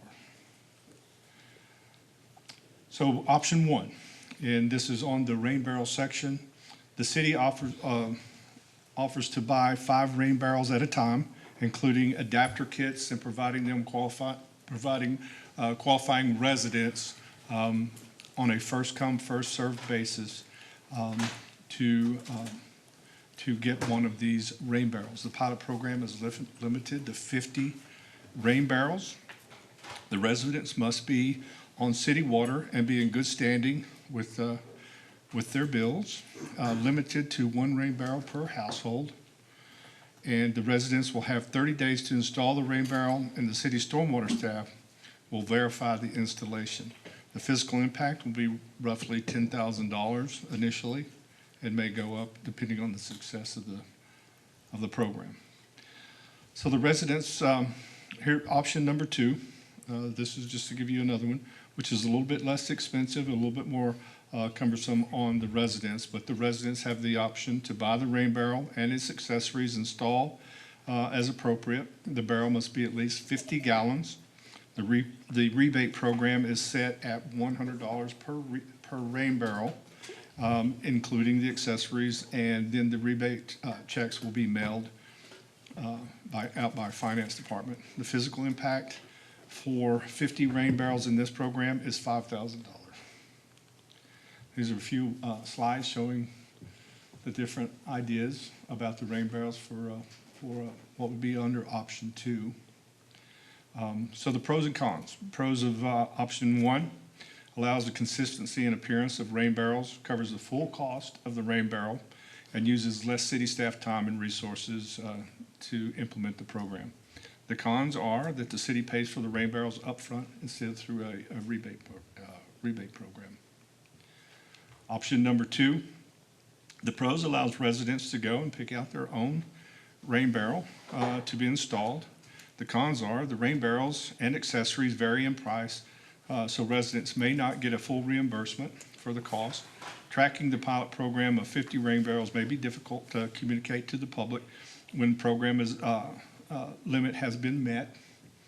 And then the appearance and colors of the rain barrels purchased by the residents can vary greatly. So what staff is recommending is option number one. And then we can amend these as council wishes, and then the other recommendation, and any other recommendations that you may have on the Rain Barrel program. So that's Rain Barrel, and so we'll go into the Xeriscape. Chris? Could we do questions first on rain barrels? Yeah. Okay. Okay, does anybody have any questions or comments on the Rain Barrel program? Councilmember Harris. Yeah. Under option one, would the rain barrels include pumps for distribution of the water once it's collected? How do they use it? Oh, well, so typically what you will do is you put it at the corner of your house. You'll connect it to your rain gutter off your house. The rain barrel obviously fills up, and then you can use it to water probably the adjacent garden around your house, the perimeter of your house, or would be for your foundation, to keep your foundation in the dry times. So you're anticipating that they would just put a hose bib on it? You do a soaker hose. Well, the rain barrel comes with the hose bib already on it. Okay. And it's usually placed at the very bottom of the rain barrel. And then you hook your soaker hose up, run it along the foundation of your home. Now, if you want to go out into your yard, it gets a little bit more tricky. That's what, because you'll you have need to, a pump or yeah. some other pressure. Yeah. Well, Okay. you can do it raised, you can do it with gravity flow, so gravity flow would work as well. Yeah. Then the other question is, if they purchase it, will they need to meet some guidelines? Yes, there will be guidelines. There'll be instructions, and there will be guidelines on how to use it for sure. If we install them, do we have liability for future use and maintenance of those? No. And we don't install it. We just provide the rain barrels, and then the homeowner installs it. Under one? Under option one? No, we're not going to install it. You Oh, install it. okay. I misunderstood that. Yeah, but we will go out and inspect it to make sure it's installed. But we won't Properly. install it. Good. And will the HOAs be able to decline the Yes. rain barrels? They will.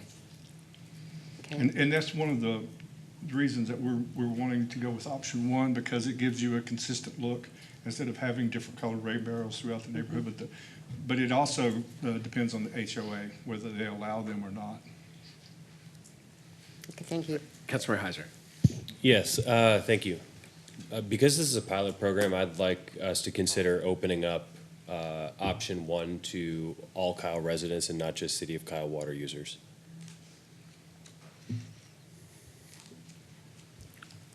So that's when the time comes to make a motion. Councilmember Parsley. All right, I have a couple of comments. So first, if we go with option one, I think that the amount of money, it's quite high for the amount of rain that we have gotten lately. Then I consider how the evaporation on our hot days, is it really going to be worth it for us to be having rain barrels? Because I am one. I had a rain barrel when I lived in Louisiana, and I never suffered from water. But here, I feel like it's just going to be an empty bucket for gazillions of months, and it will never be used. So that being said, because it is a pilot program, I think we should be looking into option two, because you need to leave it up to the owner to see if you want a fancy barrel that is going to look aesthetic with your house, then let that to the owner's decision, not just give the blue barrels that most people know that are gonna be hidden in the back. And so, touching on the point of the HOA, like I know HOAs most likely will not allow a rain barrel on the front. It will be on the back, and it will have to be covered. At least I know that's how Plum Creek is. So allowing the city to have that equity on the rain barrels, I don't know that it will be the right thing to do. So I would not be in favor of going with option one. I think being a pilot program, you should go with option two. Let the owner be the one who picks the rain barrel, who do the system or installation, and then, of course, staff goes and checks if everything has been done right. And then looking into year two, then we can look into option one if it has been profitable. Because I feel option one right now is just giving money away, and we don't even know if people are really gonna do it or not. Okay, so that's good. So with option one, just to FYI, that we're only going to start with 5 of these and see how it goes, see if there is any interest in it. But, I mean, we can do either way. It's just council decision which way you prefer.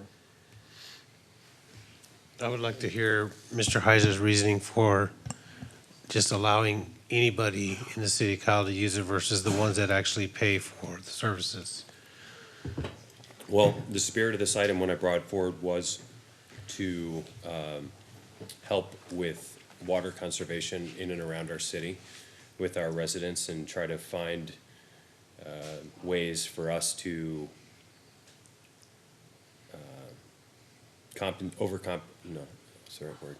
make up for the fact that we're in a drought and we are putting more and more restrictions on residents when it comes to water usage. So trying programs and a program like the next one in this presentation, I think my hope is that the residents utilize it, and whether,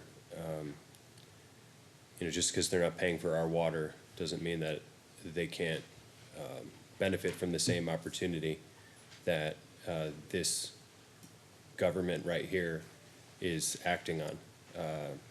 So I don't really see, why we couldn't, as it being a pilot program, at the very least, open it up and see what kind of interest there is. So I think we want adoption, and the more things that we can do to influence the people in our city to adopt conservation habits like this, whether or not they live or they are utilizing City of Kyle water. Maybe they have friends who do and see it and want to take advantage of the program.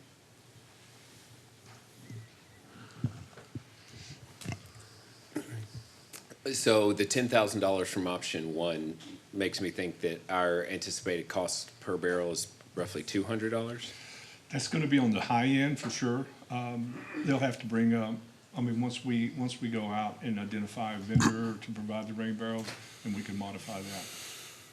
We've got $25,000 in our rebate program right now, and by structuring it the way that we've structured this, we're not asking for any additional funding, just because the low flow shower heads typically already come with the low flow, and the low flow toilets are houses from 1996 or earlier. So there's not a whole lot of traffic on that, on the numbers there. So we have additional money left over from that program. Councilor Harris. So the rebate program is what is paying for this? It's out of the water department funds? Yeah, I guess so, yeah. It would be maybe water or stormwater funds, Christine, over that? Out of the general fund? Okay, so, We should make it the stormwater fund. well, it depends. If you want to do it for the entire city of Kyle, then it needs to come out of general fund. If you want to do it for just our utility fund, then it'll just be people that pay into utility. Well, So that's the difference. So I would suggest that we keep it to water customers, but also keep in mind that the reach of our water customers is beyond the city. So we have multiple large out-of-city neighborhoods that are our customers that would be, conserving. So I think the reach, and so the pilot argument to me is kind of the opposite, where it's like, let's start it with some constraints, and then if it's successful, then you build out from there, as opposed to pulling it back. But I don't think that the requirement for all of our rain barrels to be universal is really, it's not motivating for me at least, because every neighborhood's different. And like Councilman Parsley was saying, folks may want to do something nicer. Somebody maybe wants to buy a $500 rain barrel system or a $5,000 system, but the rebate could still just be set at a particular amount. But I'm not trying to reduce the amount that we're willing to spend. So for me, the 50 barrels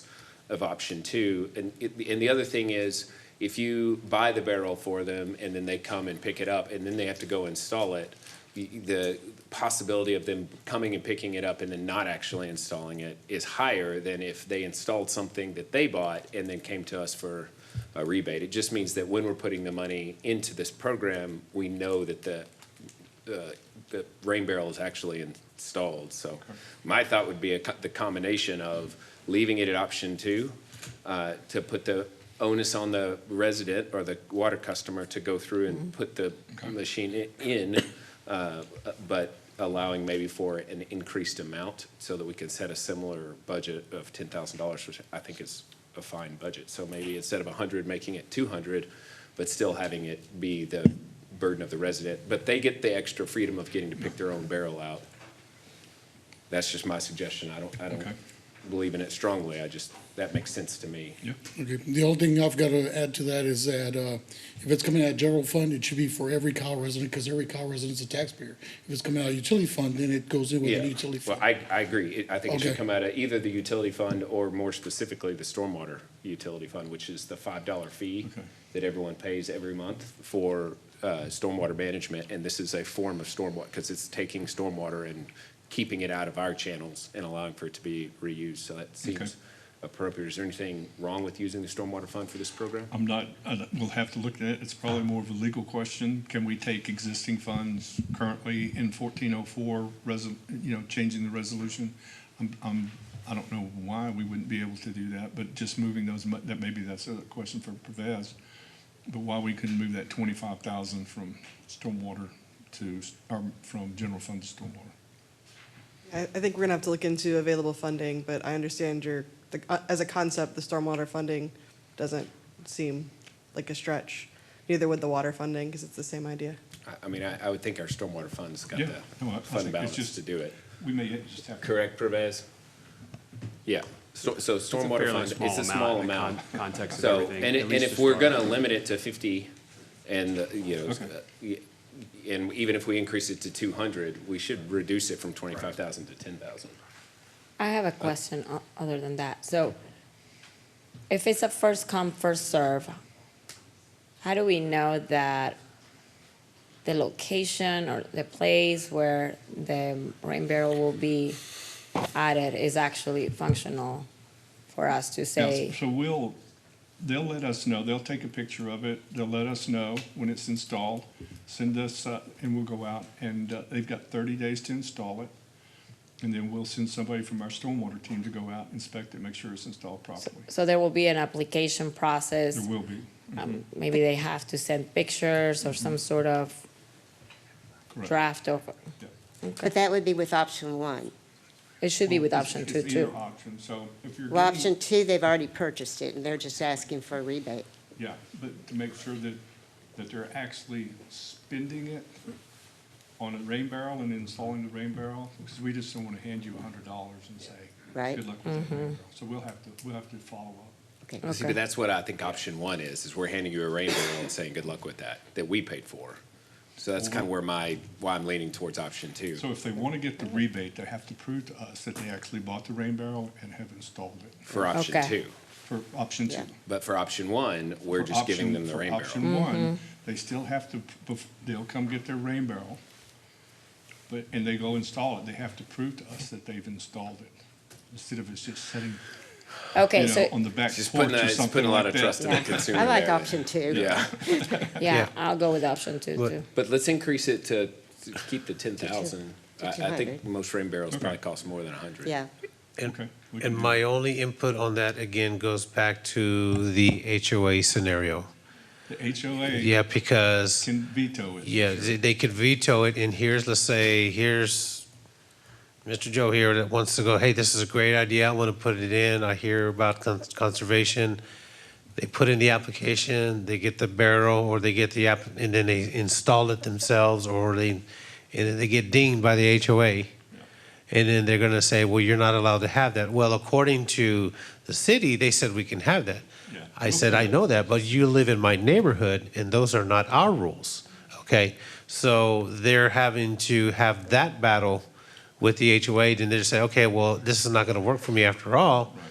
And then they're going to have to remove it, and then we have maybe a possible damaged barrel or something like that we have to look at. And that's why I want to be very careful. I mean, great idea, great program, but we've got HOAs here that have very strict rules, especially if you leave your trash can out for one day, you get up at the door.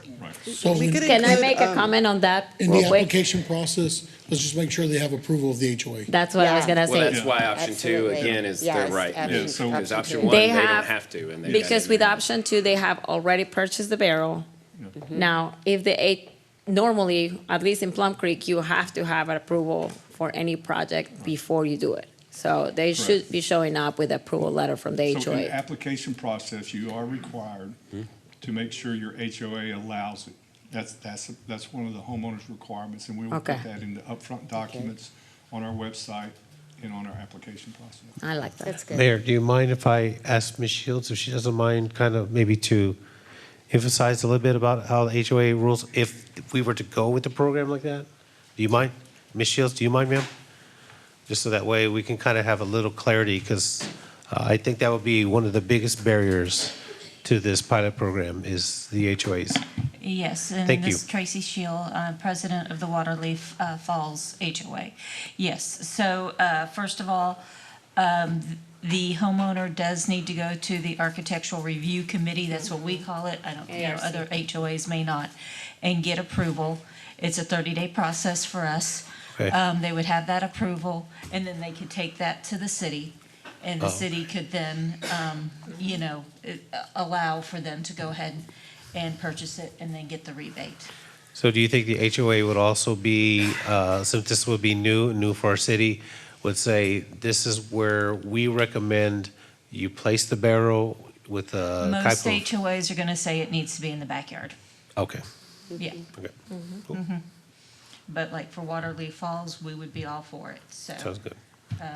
I don't, if it's in the backyard hidden by a fence, I don't know about the other HOAs, but I Okay. know that. It's just to mine's kind of gonna have not a be general problem. idea on what the HOA's rules are to where we Yeah. go with It's this. not like it, Some you people know- may want to put it in the front because they want their front yard watered.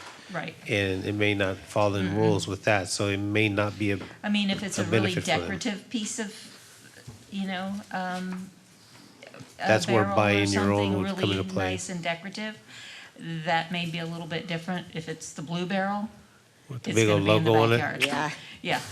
Yeah. Okay, all right. Thank you, ma'am. Appreciate it. Okay. Where, Additional thoughts? what happened to Zuniga? I don't know. There he is. Everybody stare at him. Mayor, I would I'd like to vote on this item, part of the item. Yeah. I'd like to make a motion to approve option 2 with the amendment that this program would be open to all City of Kyle residents. All right. Second. Motion is for option 2, and that it be all City of Kyle residents. So I'm not in favor of that. I would prefer it to be for utility customers and taken out of stormwater fund. So I'm going to vote against this one, but I'm still in favor of the program. The thing I'm gonna add to that is if it's coming out of general fund, it should be all taxpayers, because it's their money. Right, but we need to move it to the stormwater fund, is what I'm saying, and then make it for the Where, utility, where does the stormwater fund come from? Utility? from your utility bill. It's on your bill. On utility bill? Yes. Okay. If it's utility bill, then yeah, we gotta keep it to utility. Okay. Any further discussion? But that's not how it is right now. Right. Why don't we?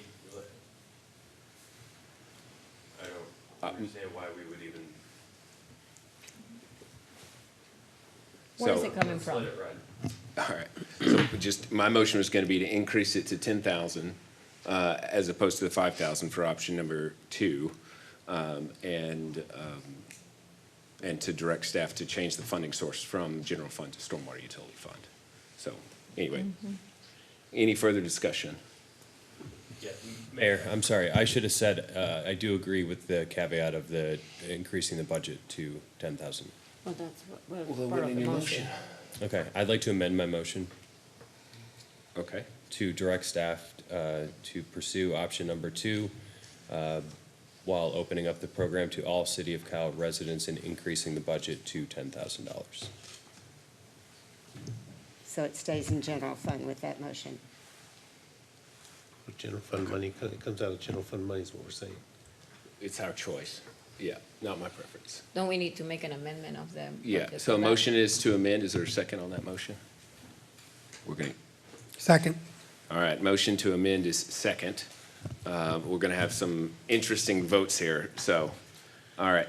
We'll do a roll call vote on the amendment, which increases the budget to $10,000, but leaves it in the general fund.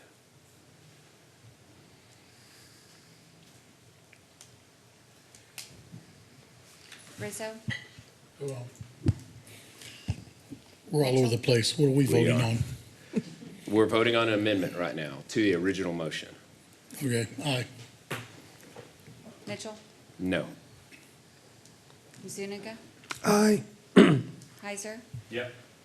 Tobias, Nay. Parsley, Nay. Harris. No. All right, amended motion fails, so we're at the original motion. Do you want to call the vote on this one? Or withdraw the motion, maybe we can restate it and still get this thing going?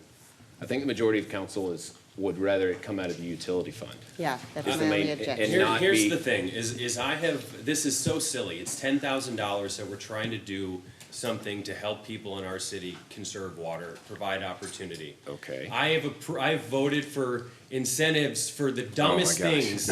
We are just because talking about where the money's there are gonna come people on from. this dais who really care about Bear. those specific things. This is $10,000. We are just talking about where the money's gonna come That's from. what I would That's say. all. That's all I have to say. So I'm gonna let this ride. No, can you make the motion, restate the motion so we can do it from stormwater fund?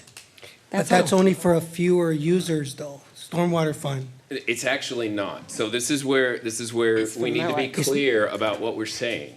The actually general more. fund and the city of Kyle city limits excludes more people than that, making it for all city of Kyle utility customers. We have Right. as many utility customers as we have people in the city.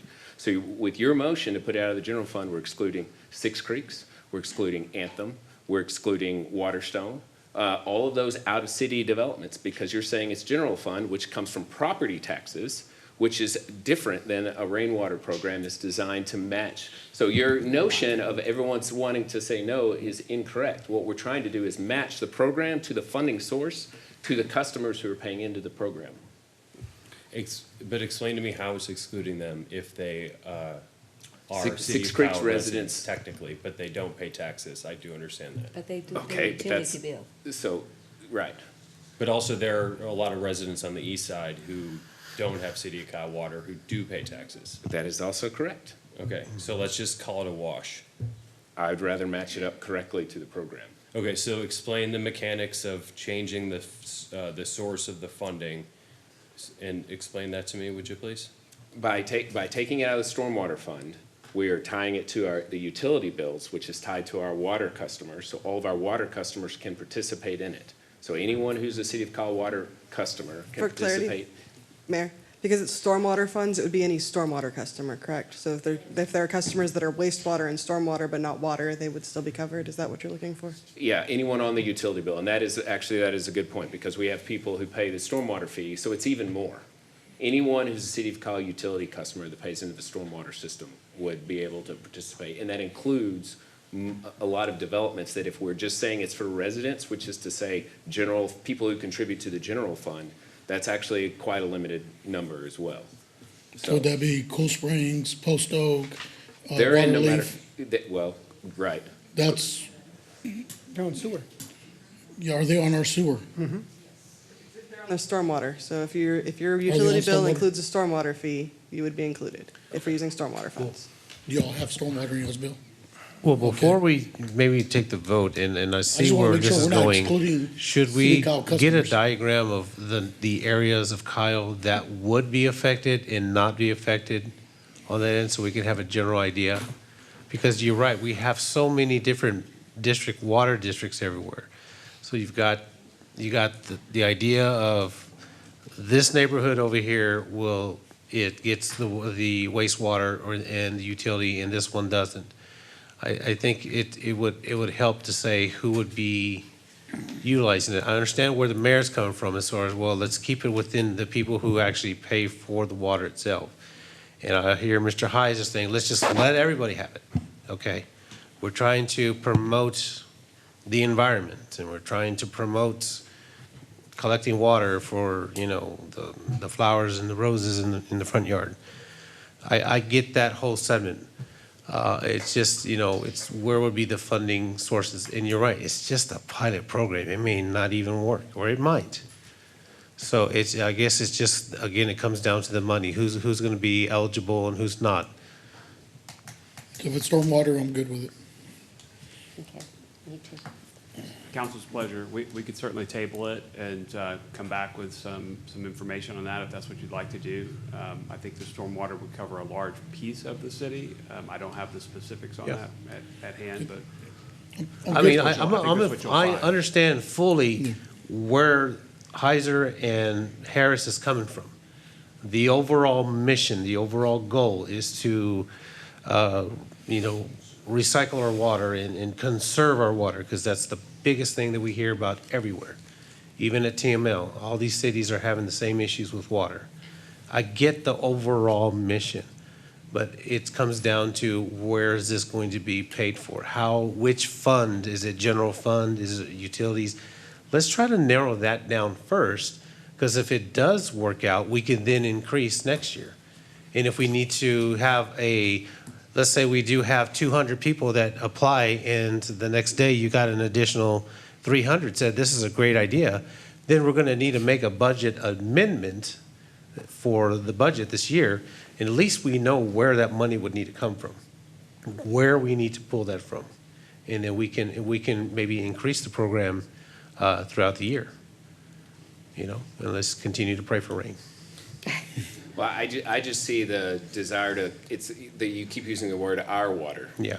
And so, if we only have 50, and I want all 50 to go to our water customers, because it's our water that we need to conserve. I don't know what different stages of drought and conservation or what programs another water provider might have, but if we're trying to get folks to conserve our water, that's where we're actually providing the incentive. So I just like keeping the incentives matched to the funding source, personally. But If they're good, if it's covering all stormwater customers, I'm good with it moving forward. If it's just gonna be utility, then I have an issue with it, but if it's all stormwater customers, then I'm good with moving forward with that today. It's a pilot program, so let's get it started, and then we can here next year, we can revisit it and, or even 6 months from now, revisit it and fix it, correct anything we haven't corrected. So, motion from him? Well, we still have the original motion. do? The amendment failed, so the original motion is just for the 5,000. So we need to take that off and then just restate it. So And just make sure that it covers everyone paying into stormwater. But that's So not do you? where the funding source is right now.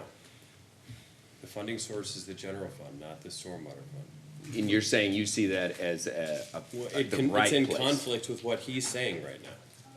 Right. When what he's stating that he's okay with, which I appreciate, but it's not. When he makes his motion, they'll clarify it. But my original motion's on the table still. No, that we. You Oh, yeah, the original, rejected yeah. the amendment. Yeah, that's right. All right, so you're not, all right, so we're gonna just roll call vote on the option. Okay. How sure, where do you guys live? Yvonne, where do you live? I'm more worried about Everwood and Waterleaf and What? Are you They're a on stormwater sewer, customer? they're on sewer. So they get it. Okay, so then I would like to amend the motion again to move forward with option 2 while increasing the budget to Instead of an $10,000. amendment, which adds the layers, can you just rescind and then restate? Sure, I'll rescind the motion. All right, is that amenable to the second? Puts an I end think to we this. should be- Yeah. All right, okay. Okay, Sorry. Mayor, I'd So- like to make a motion to move forward with option 2, increasing the budget to $10,000 and changing the funding source to the stormwater fund. Second. All right, so the motion is to approve option 2, increasing from 5,000 to 10,000, and to change the source of funds to the stormwater fund. The only problem is with increasing the number as opposed to the amount per. So it needs to, instead of $100, it needs to increase to 200. The 10,000 is a combination of numbers. And so if they're still only giving out $100 per barrel, then 10,000 is 100 barrels as opposed to the 50 that we're trying to set up. So the motion needs to say that the actual rebate is going to be 200 instead of 100, or increase the total to up to 100 total rain barrels. Oh,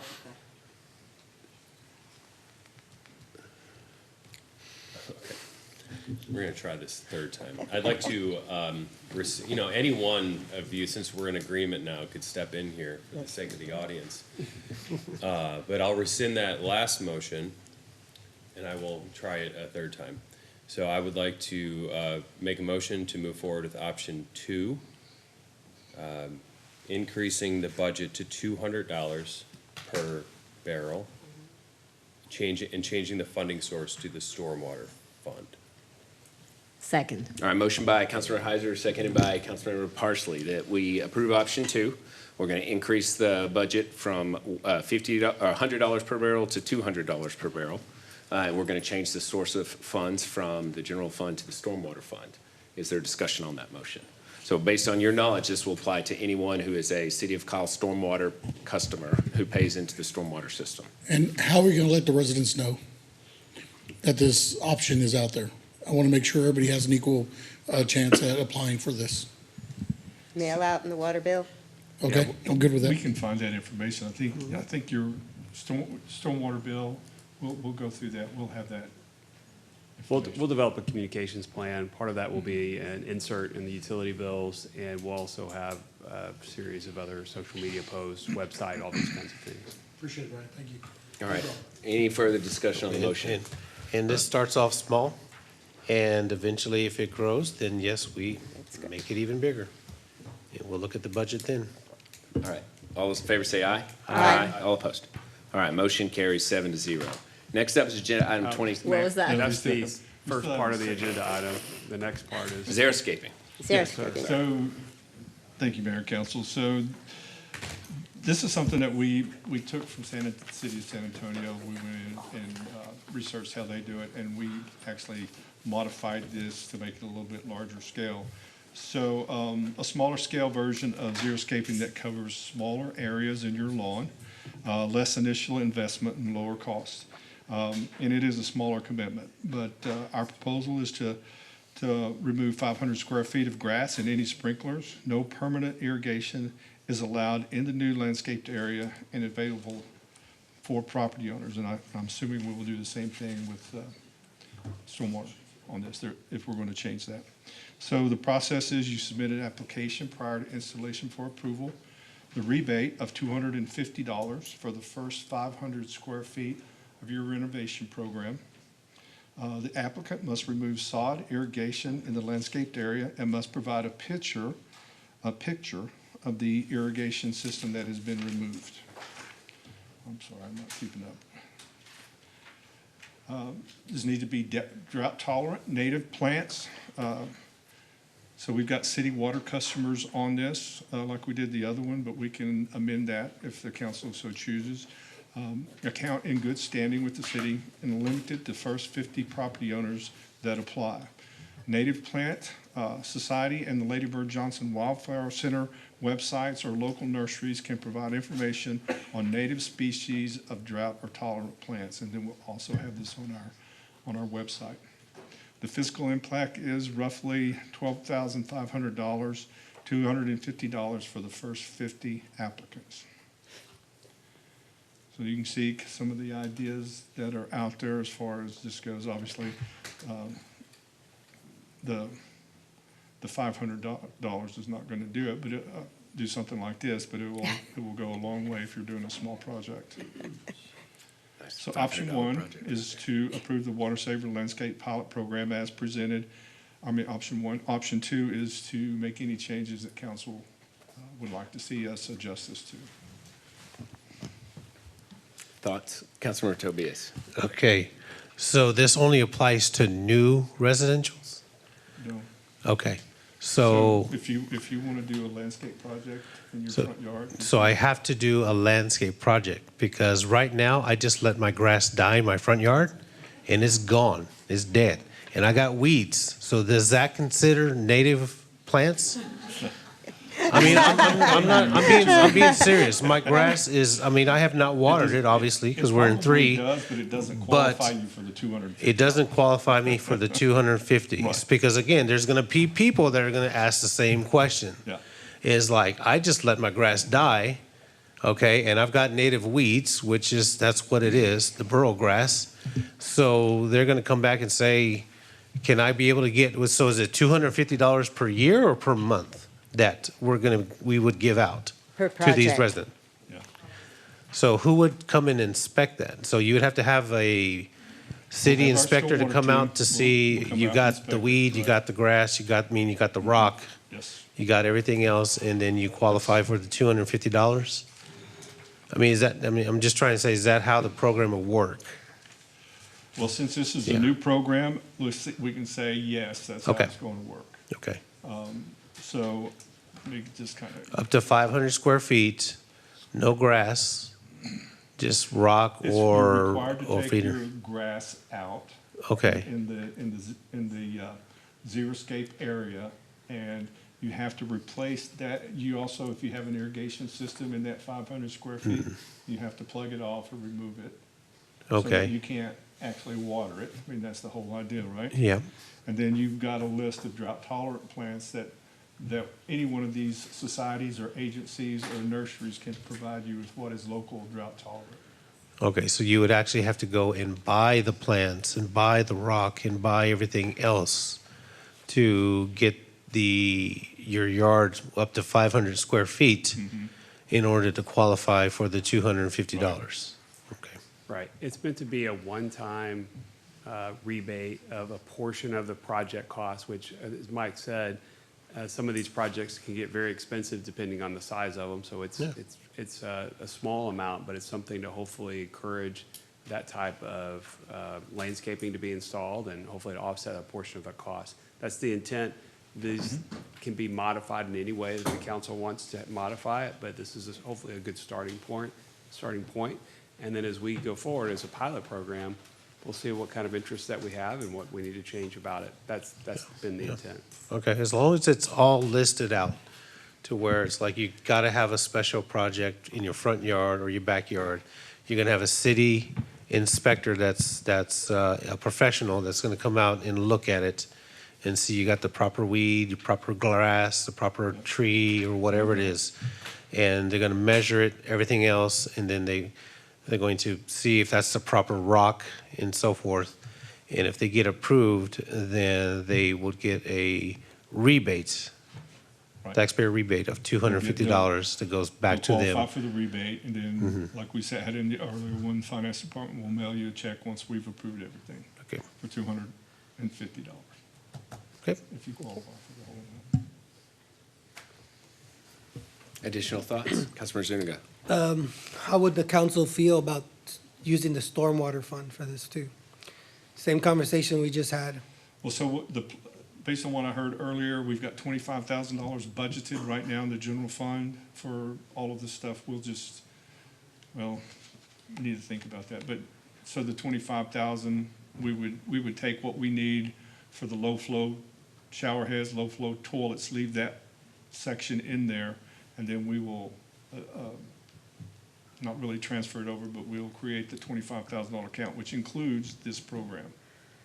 Mike, correct me if I'm wrong, I believe the intention of this program is to avoid the irrigation, which would most directly impact the water fund versus the stormwater fund. Right, but the problem is the stormwater fund. I've already seen the error in saying stormwater fund in this, because we're incentivizing people to conserve water outside of our jurisdiction, our water jurisdiction, which really the goal should be to conserve Kyle water, and so, but. It's really up to council how they want Right, us so we need to have a fund this. policy discussion about what are our water conservation efforts and incentivizing water conservation. Is that targeted to Kyle residents regardless of whose water they used? Or is that targeted to Kyle water customers in an effort to conserve the amount of water that we are putting out into the system? And it's where all of this stems from. I think that's the last version is probably more accurate, because this, like the city attorney is saying, this would reduce your water irrigation, which is much more prevalent on what we're trying to do, Right. obviously with the restrictions we've got in place. But that's the same argument for the rain barrel. Yeah. It's the same. So, you know. Yeah, I just see these as very small amounts in our budgets that we can make, I guess, the exception to use stormwater. But, I mean, the purpose of it is to educate and conserve and hopefully, inspire others to do their diligence with water use. I'm fine doing whatever the council wants to do with this. So I just want to attempt to make it as accessible to anyone who wants it. This one is a little bit more expensive, not much, $2,500 more than the other one, the previous one on the rain barrels. So this would be, we would have to just amend our water utility fund, 12,500, which is not really a problem. I'm great, Mayor. I'm great with people conserving water and everything, but I think it's already a savings for them. If they go to xeriscaping on their own, they'll be saving on their monthly water bill. So I just don't think they need an incentive because there's already an incentive out there. If you go to xeriscape, you're already going to be saving dollars every month on your water bill. So I don't know if we have to incentivize them anymore. I think an incentive, this is a small incentive for what people may actually put into their yards. And it will be I think it will be a great help. We're trying to lower the barrier to entry for Yeah. conservation. Like, your point is correct. Yes, they will be saving money, but there still is a roadblock of finances Yeah. and being able to afford going out and spending all this money to, in the future, save money. Yeah. So I'd like to make a motion. Are you Okay. ready for a motion? I'd like to make a motion that we choose option 1 and that it be funded through the Water Utilities Fund. Second. Motion by Councilmember Harris, seconded by Councilmember Parsley, that we approve option 1, funded from the Water Utilities Fund. Is there discussion on that motion? All those in favor say aye. Aye. All opposed? Nay. Was that 2 nays or 3? I missed it. 2. All right, motion carries 5-2. All right, next up is agenda item number 28. Consider approval of a resolution authorizing the city manager or designee to. 27. I'm sorry. Next up is agenda item number 27. Consider approval of a resolution of the City of Kyle approving a resolution by the Board of Directors of the Alliance Regional Water Authority authorizing the issuance of contract revenue bonds in an aggregate principal amount not to exceed $38,875,000 for the City of Kyle, Texas, in connection with the Regional Water Supply Contract Project, and approving other related matters. Good evening, Mayor and Council. Graham Moore, Executive Director of Alliance Regional Water Authority. Pleasure to be with you again this evening. I do want to note that I'm scheduled to come back in November and give you updates on our construction and that, so I have not included that in this presentation, so I'll be back to you in mid-November with more updates on all of our construction activities. So tonight we're here requesting approval to move forward with funding through the Texas Water Development Board. We're doing this for 2 separate purposes. The first is to refinance the bond anticipation note that was approved in December 2023 by this council and our other sponsors. And then the second component of this is to fund what we call our 1C and 1D expansion to our overall system, which will make more water available to all of our customers. So discussing quickly the 1C, 1D water treatment plant and related expansion. And I apologize for the bullets on this. I was just trying to show the overall image here. At the water treatment plant, which you see here on the screen, all the items in color are additions that we're going to make as part of this 1C, 1D expansion. You can see we're touching really all process units in that water treatment plant. So it's an extensive expansion to more than double the capacity of the entirety of the system and be able to have more treated water available. In addition, we need to expand our raw water system, which includes 7 new wells and raw water lines to bring that raw water to the water treatment plant. These are already permitted locations with the groundwater conservation districts, and so it's just a matter of installing the infrastructure to get that accomplished. And then finally, the last piece of the expansion is at our Maxwell Booster Pump Station. We need to add an additional 5 million gallon ground storage tank and then 3 additional pumps to fully be able to utilize the water. We had this already planned for these expansions when we did the original design, so it's a relatively easy expansion in order to accommodate this additional capacity. Now then, in terms of water that's available, I mentioned that a little bit more than doubles the amount of water that'll be available to Kyle. We are currently developing the Phase 1B water, which will be online to you early next year. That would give Kyle a capacity of 1,934 acre feet per year.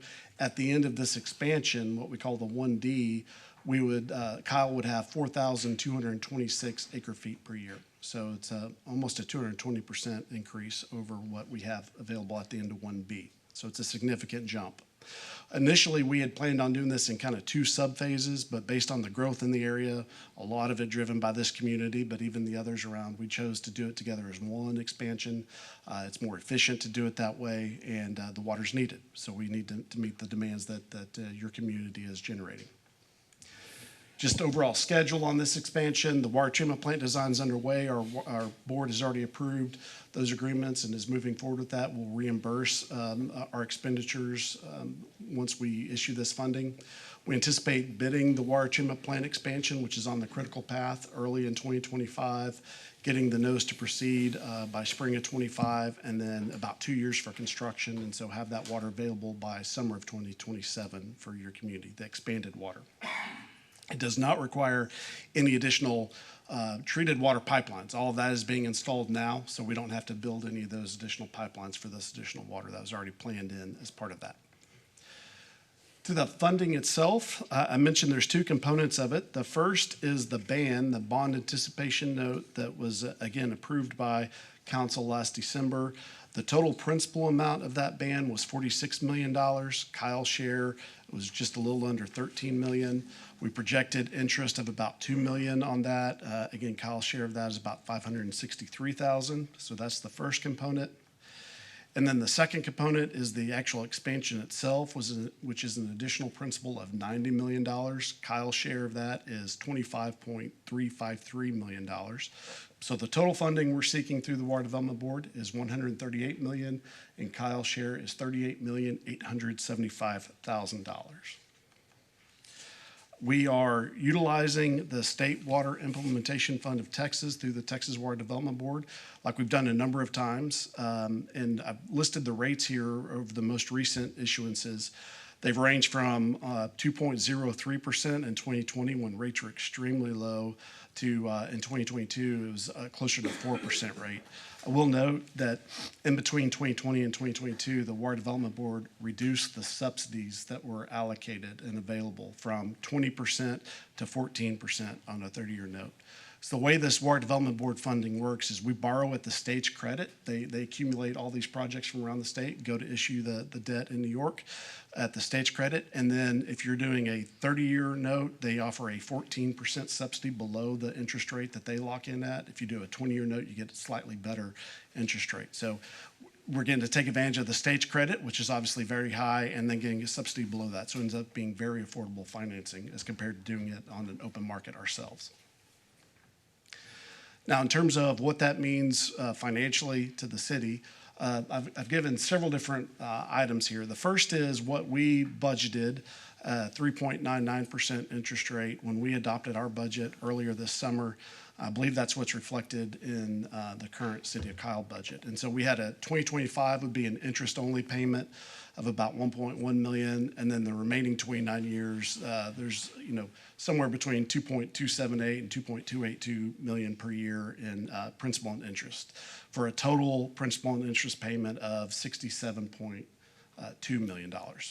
The most recent projection we had out of the Water Development Board in early September was at a 3.62% interest rate, and you can see the related 2025 payment and then the remaining 29 annual payments for a total amount of $64.1 million, so slightly below or significantly below what we had budgeted. What we're asking for tonight is your approval to delegate pricing to the mayor, city manager, and others in the staff. We do not have the final interest rates at this point in time from the Water Development Board. On Thursday, they are expected to approve the final rates. We do have preliminary final rates, which put the interest rate at 3.48%, so even a little bit below what we had in the most recent projections. But we're asking you to approve up to 5%, just in case there was something that had happened when we were putting our agenda packet items together that would have caused an inflated rate. But we can tell you that it's going to be below the most recent projection of 3.62 and likely a 3.48% interest rate. We just don't have that final approval yet from the Water Development Board. They won't issue that until Thursday when their board meets. So it's a little bit different than what we've done in the past. Typically, we've had the final number for you, but so we're asking you to delegate approval of that final pricing to the mayor, city manager, and their office. So where we're at in this process, we've started this application process in February of this year. The Water Development Board has sold their bonds earlier this month. We're just waiting on that final approval of pricing later this week. We're currently going through the process of for approvals by all of our sponsors. Buda and San Marcos took action earlier tonight to approve theirs. Kenya Regional met last week and approved their portion.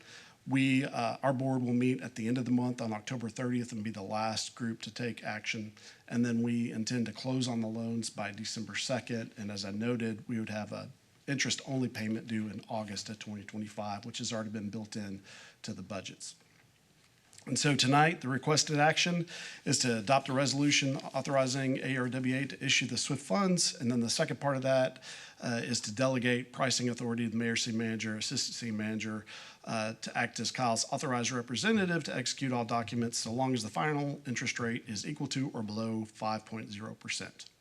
So with that, I'll be happy to take any questions. All right, thank you, Mr. Moore. Does anybody have any questions, comments?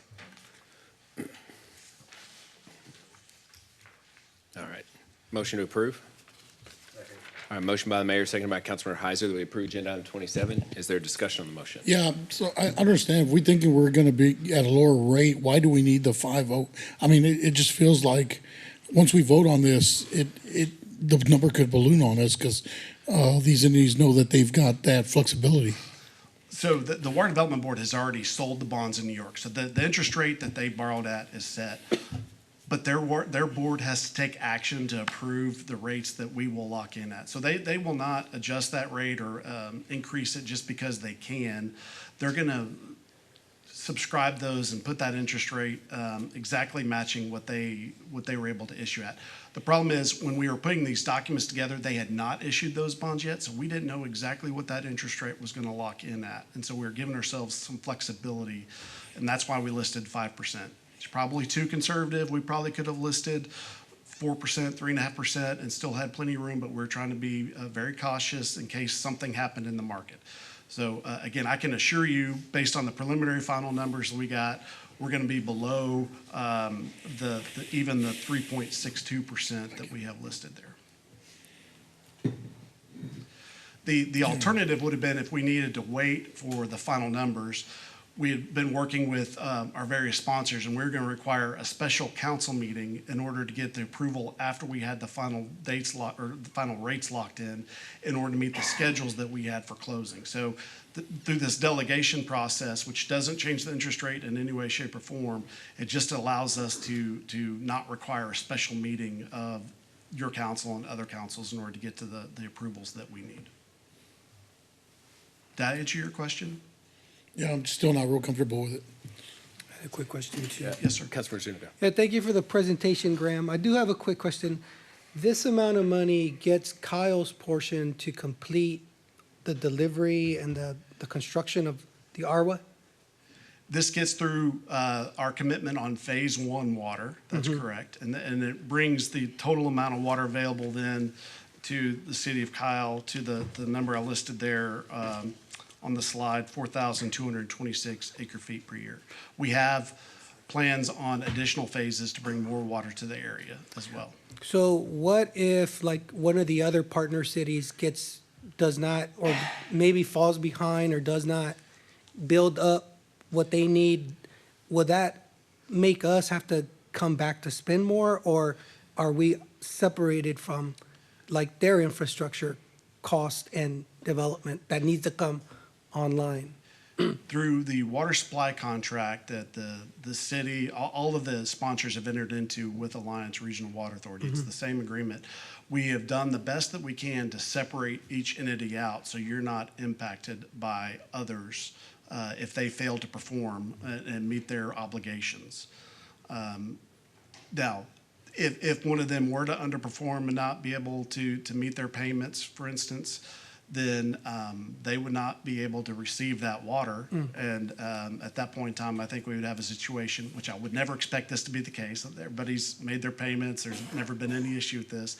But it could be a situation where there'd be water available for any other of the current sponsors that we're looking to step into that position and make those payments and then have access to that water. Yeah, I was more concerned with, like, them trying to get their easements, and, like, maybe they went through their infrastructure build And so would that cause a holdup for us, which would come back to where we're spending more? But No, each system is separate. We have separate delivery points that are designated just for Kyle to get your water through, so directly to and tied to Alliance Regional Water Authority system. So you're not beholden to any other entity or system to get that water. So I think you're sufficiently separated and have a buffer to where that should not be an issue.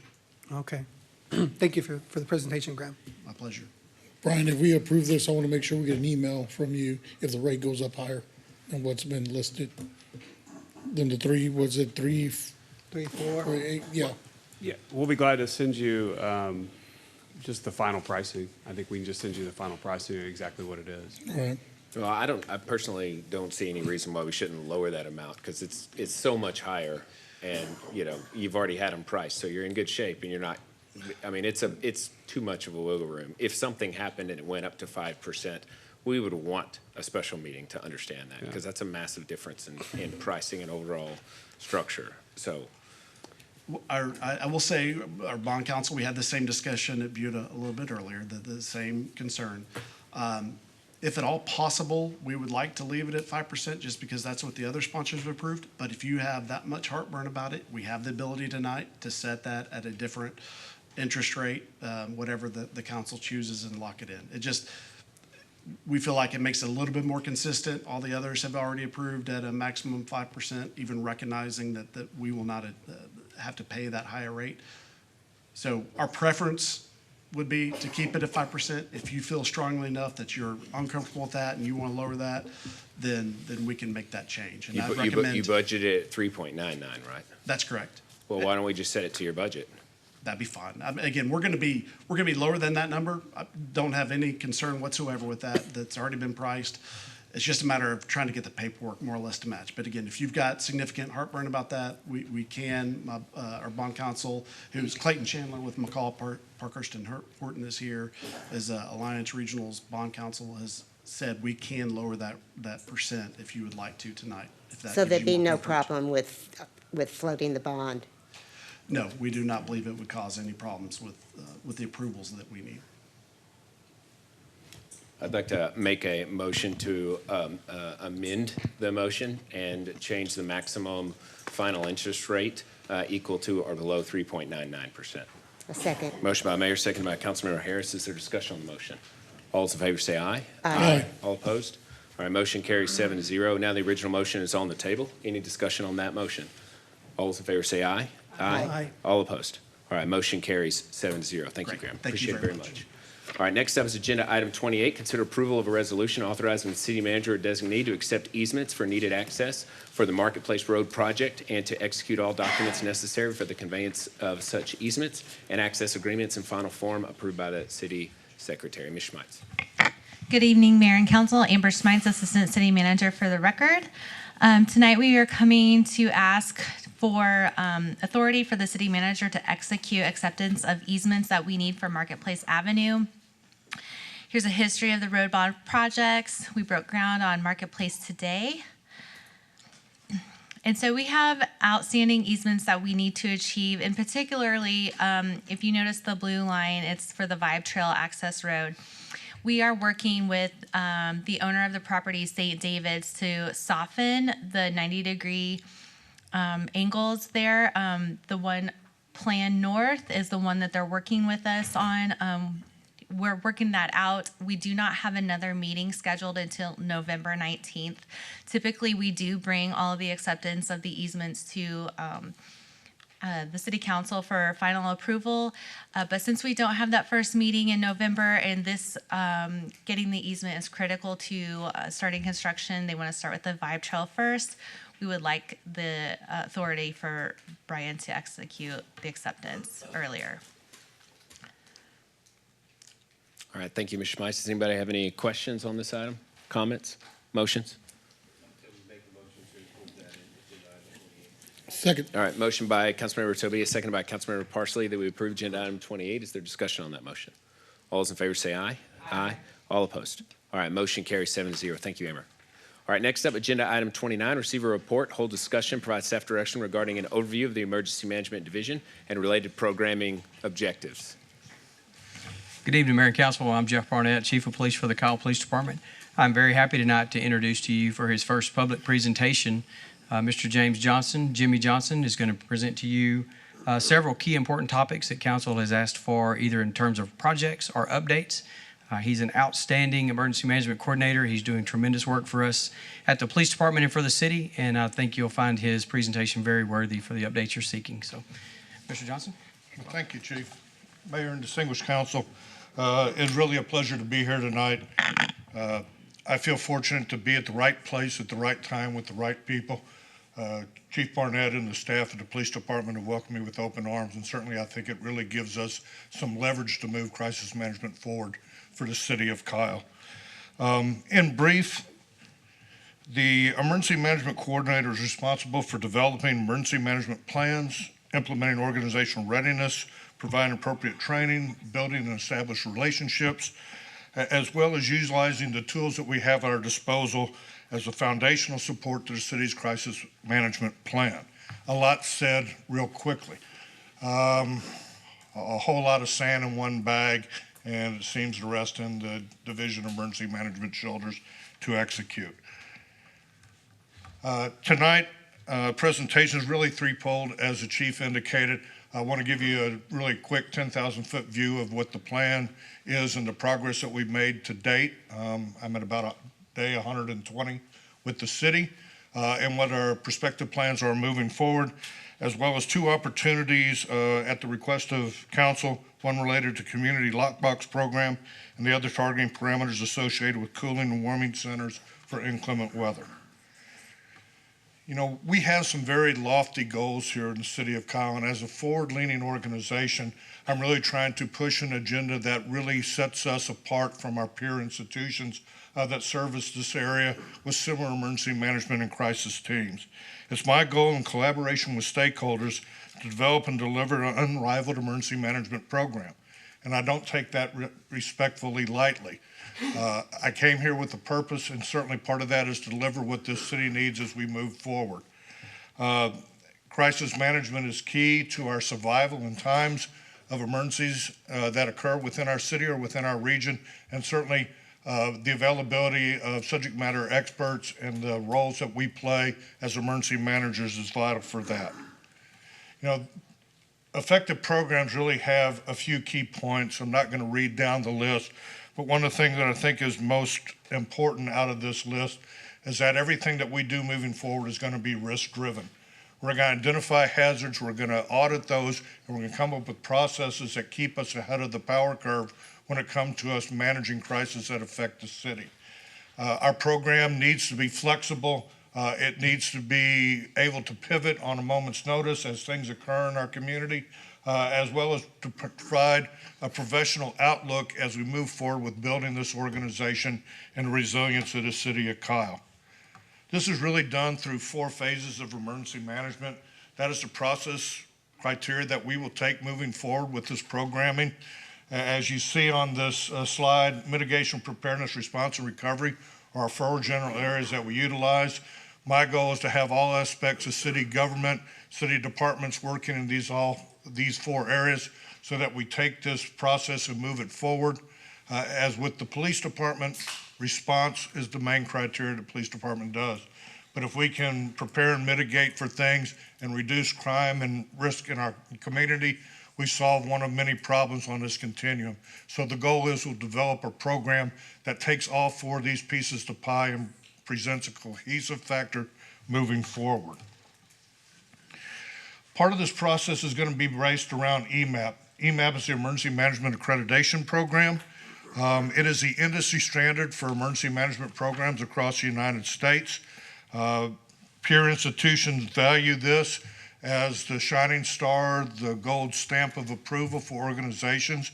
There are 64 industry recognized standards that the city plan will be built around.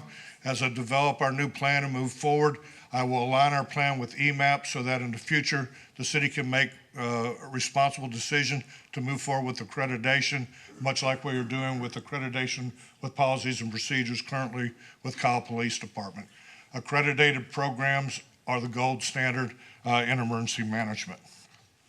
Just some quick recent actions that I've been able to team with stakeholders in and we move forward. Part is providing some identity and branding to the Division of Emergency Management as part of Kyle Police Department. As you can see by the slides, there's a body of work. Our program and in future thought will be based around the Kyle Ready thought process, which will be a clearinghouse for risk management. Much like ready.gov has a process set up where our constituents can go, this will be based directly for Kyle residents. It'll be branded Kyle-centric, and it'll be things that are really pertinent to our locale and our citizens. Additional actions that have happened. We have a state-of-the-art emergency operations center. I've been able to take some time and attention to develop the wonderful technology that we have in place, develop a process for activation, as well as making it look more like an emergency operations center. We're starting to bring constituents together to build on this continuum and to build some momentum for as we come up with activations for planned and unplanned events in the city. We have a place to go that really pushes a state-of-the-art process, allowing us to utilize the many tools that we have at our disposal to really address the problems that happen out in the field for our constituency. Some other things that have happened as of late. Process and program development, as I stated, around our EMAP accreditation. I started building out our program towards those 60-plus standards. We have instigated the 2024 Hayes County Hazard Mitigation Plan Kyle Annex, which is a 29-page document that looks at things that we have as risk and hazard analysis that have been brought forward every 5 years for the county. We have taken the liberty to move issues forward that have been on a reoccurring basis. But this year in the 20 and 25 editions of this, we'll be taking those things from aspirational, and turning them into proven goals and accomplishments. There's some low-hanging fruit that I think the city can very quickly move forward on that are low-cost, no-cost things. Training that goes everywhere from our rank-and-file members of the city government to our elected officials. Additionally, we have really leveraged our the Emergency Preparedness Month, which occurred in the month of October. I'm very grateful to Rachel and the Communications Department for giving us some leverage to put up the warntexas.org information. The department that is responsible for that at CapCog is doing some statistical analysis, and it looks like we got a spike of about 11% by putting that billboard up. That 11% for our area means thousands of people re-registering for this program, and that program provides initial alerts in a time of emergency to our constituency. We've also completed the phase 1 of the RFP for our outdoor warning system. That'll be coming towards council for approval of our partnership in the month of November or December, as well as we have looked at some of the key things that we can do very quickly to enhance our posture, and the police department has brought on a contract employee to serve as an incident response meteorologist. Our biggest threat to Central Texas is severe and inclement weather. And as we look at the amount of events that we have outside, the things that we continue to plan to do and grow in this city that are based around that, having real-time data collection that cannot be provided by the National Weather Service allows us to have an edge forward as we move this continuum to fruition. The incident meteorologist we brought on is a local meteorologist that has worked for 35 years at the University of Texas. He served a capacity incident response meteorologist for the past 15 for there in the city of Austin, and is a top subject matter expert in his field. The National Weather Service can only provide us so much, and one thing that Paul Ure and his team cannot do is supply somebody on site because of staffing. At a very reasonable cost, we brought Troy on. It's going to be a wonderful addition to what we try to do moving forward with our planned and unplanned events. You know, as we look at the horizon, we always want to look at ways that we can be adaptable. And one of the things that I think that is important is that we realize that there's issues out there. We look at ways to address them, and then in turn come up with a solution process that allows us to pivot if we need to make a change during this. You know, the ability to see and analyze things in a moment's notice by developing a team of professionals is really the strongest point that we can do to ensure risk reduction for our community. And as we look at horizon scannings, this brings forward one of the two projects that I was asked to present on tonight. The first being a community lockbox program. By design, this issue management, I was tasked to investigate residential lock boxes. Basically, these lock boxes are designed to be put at residents' doors that allow non-breaching of residents in the event of an emergency occurring. There are a tremendous amount of lockbox programs across the United States and certainly in the state of Texas. They use these concepts to establish and maintain a program in their respective communities. There's a set criteria for participation. It's usually based on need, age, lack of supervision or support, and a medical necessity. There will be an audit system for the program to ensure that we are meeting the needs of the residents we are trying to serve. The programs across the state and across the country are divided on costs. Some programs fully sponsor and fund their programs, while others are adaptively participating in funding or partial funding or getting someone to come up with a stakeholder support in these programs. Most Texas-based programs, of like-sized communities utilize about 30 to 50 applicant requests annually based off of need. In comparison to the city of Garland with 250,000, they do an average of 35 to 45 annually. We anticipate our numbers the first year will be respective of that, just based off our community demographics. We don't anticipate those numbers to grow rapidly from year to year, but we think that we do have a substantial amount of residents that could utilize this service. There is a variety of lock boxes that are used for these programs, from very economical key or combination systems to the gold standard products aligned with industry best practices. Costs range anywhere from $30 from construction grade, Home Depot size door locks to $200 units supplied by companies such as Knox, who are industry standard leaders. Best practice programming utilize a standard product adaptable to all first responders. As we discuss through this project, I'll be leaning on the Knox and the Knox system for the development of it because it is a multi-base system that's nationally recognized, that has an outstanding key control process and is endorsed by police, fire, and EMS.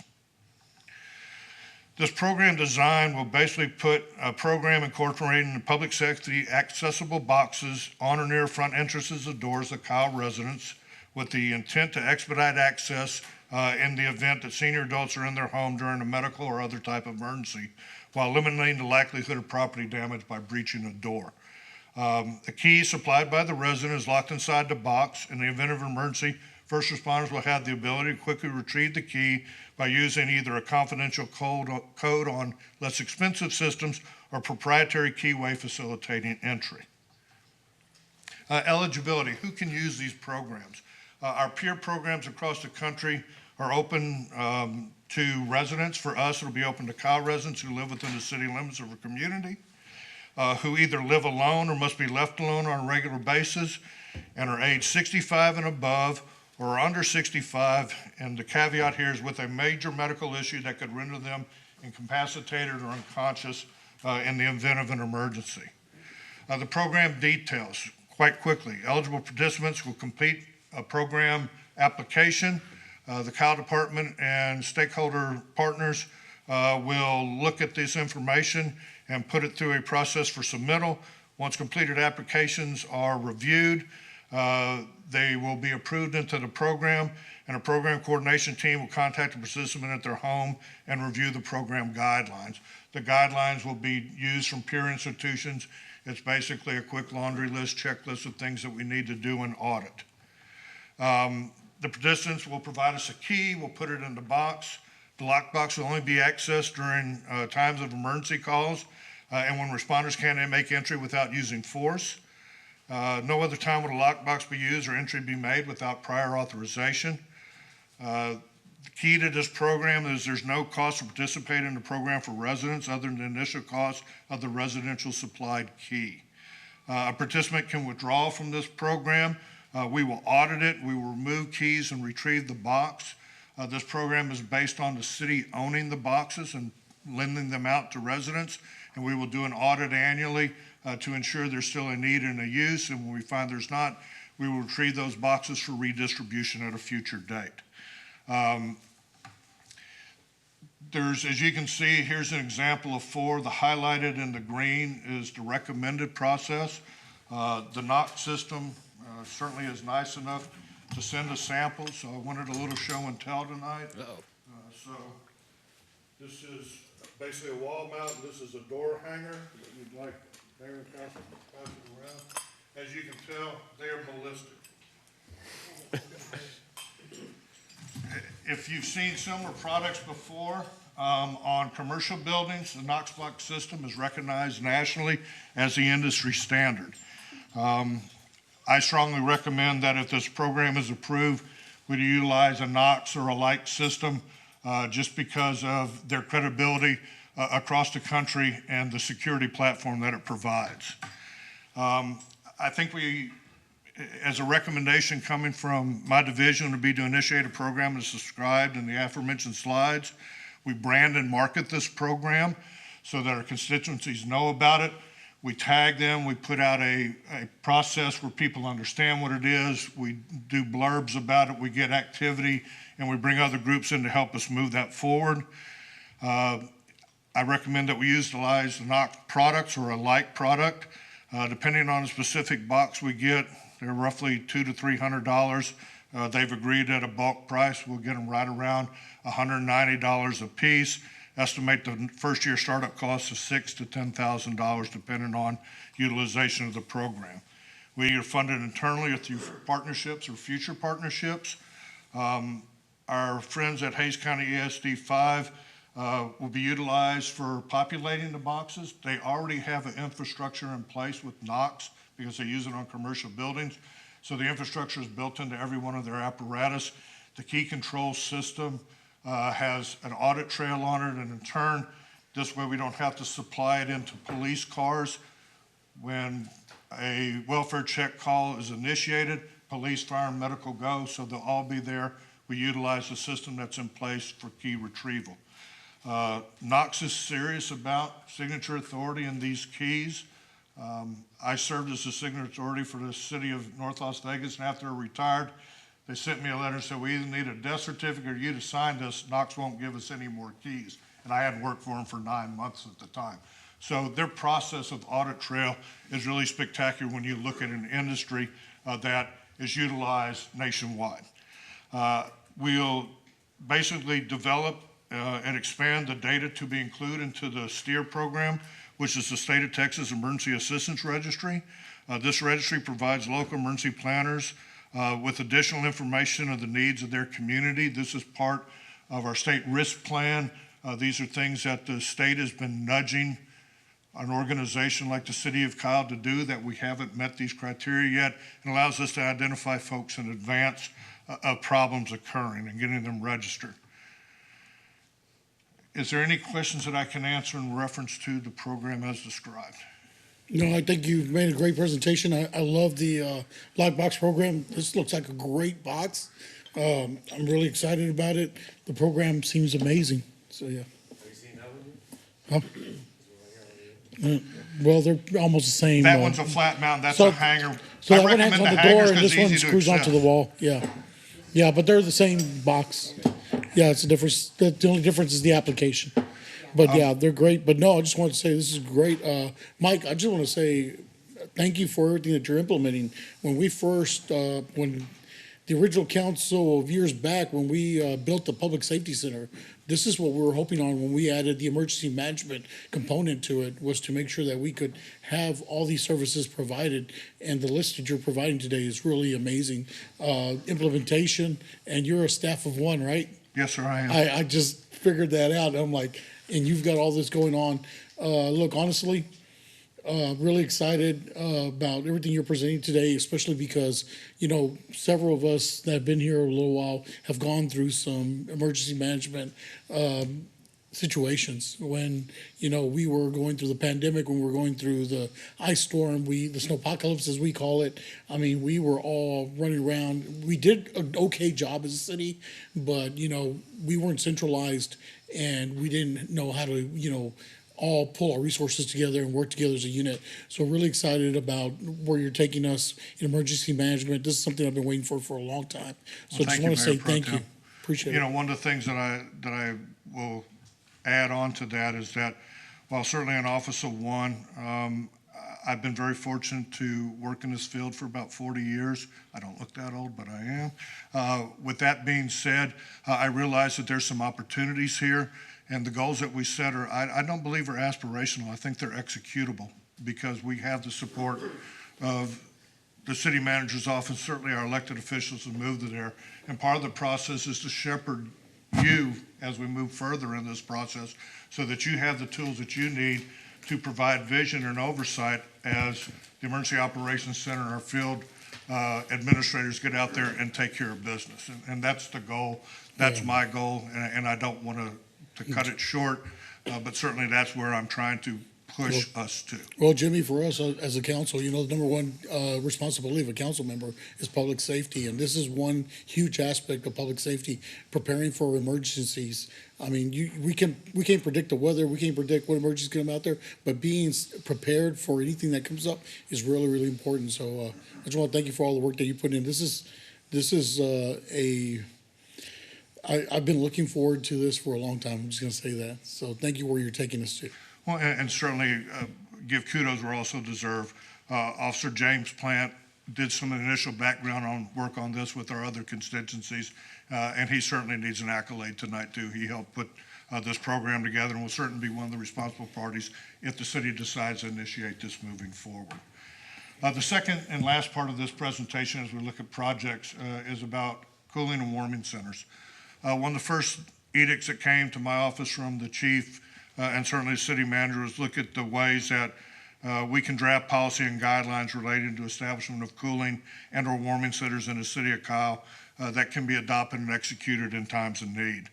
The draft policy that was provided as part of this practice for the activation within the city of Kyle during these emergencies is based on specific criteria. The purpose of these facilities is to provide temporary relief. As I go in this description, we're talking about centers, not shelters. Centers are open for extended periods of time during the day. They're not providing for overnight stay.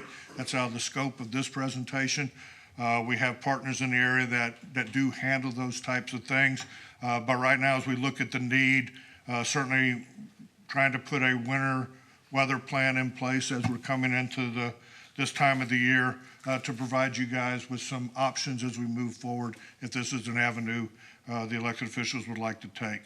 The draft policy really has thresholds for either phase 1 or phase 2 operations.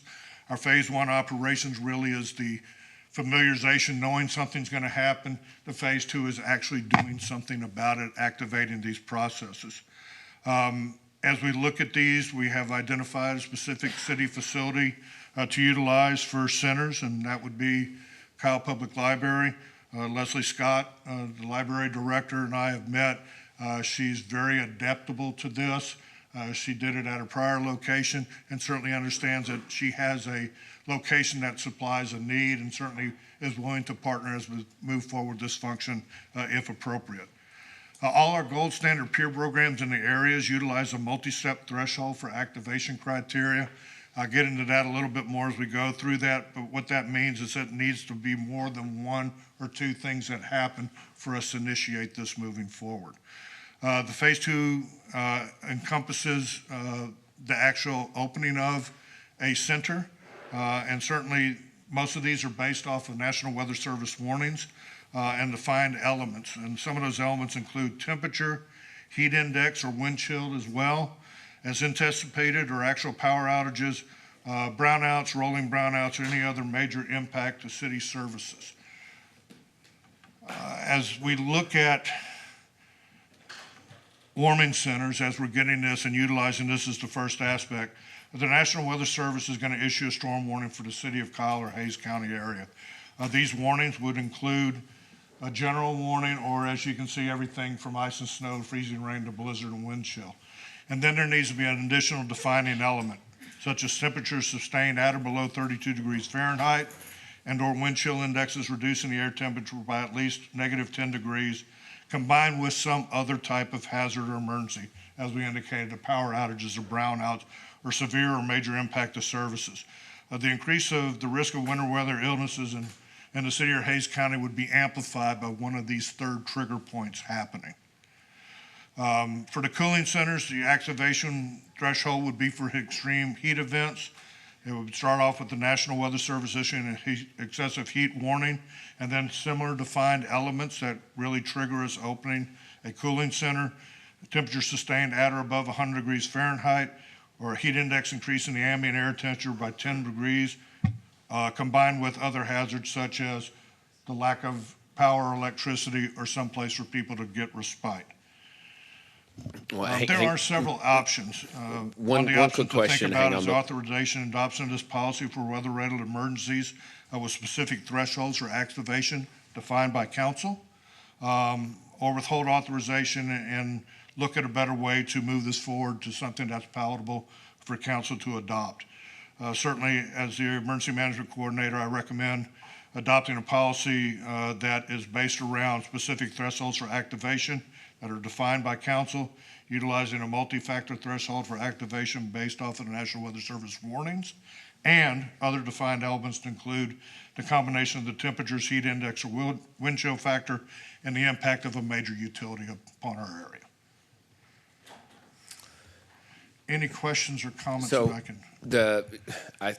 I think part of the how council processes it is that when it reaches a certain point, it's like you don't know what it is, but you know it when you see it.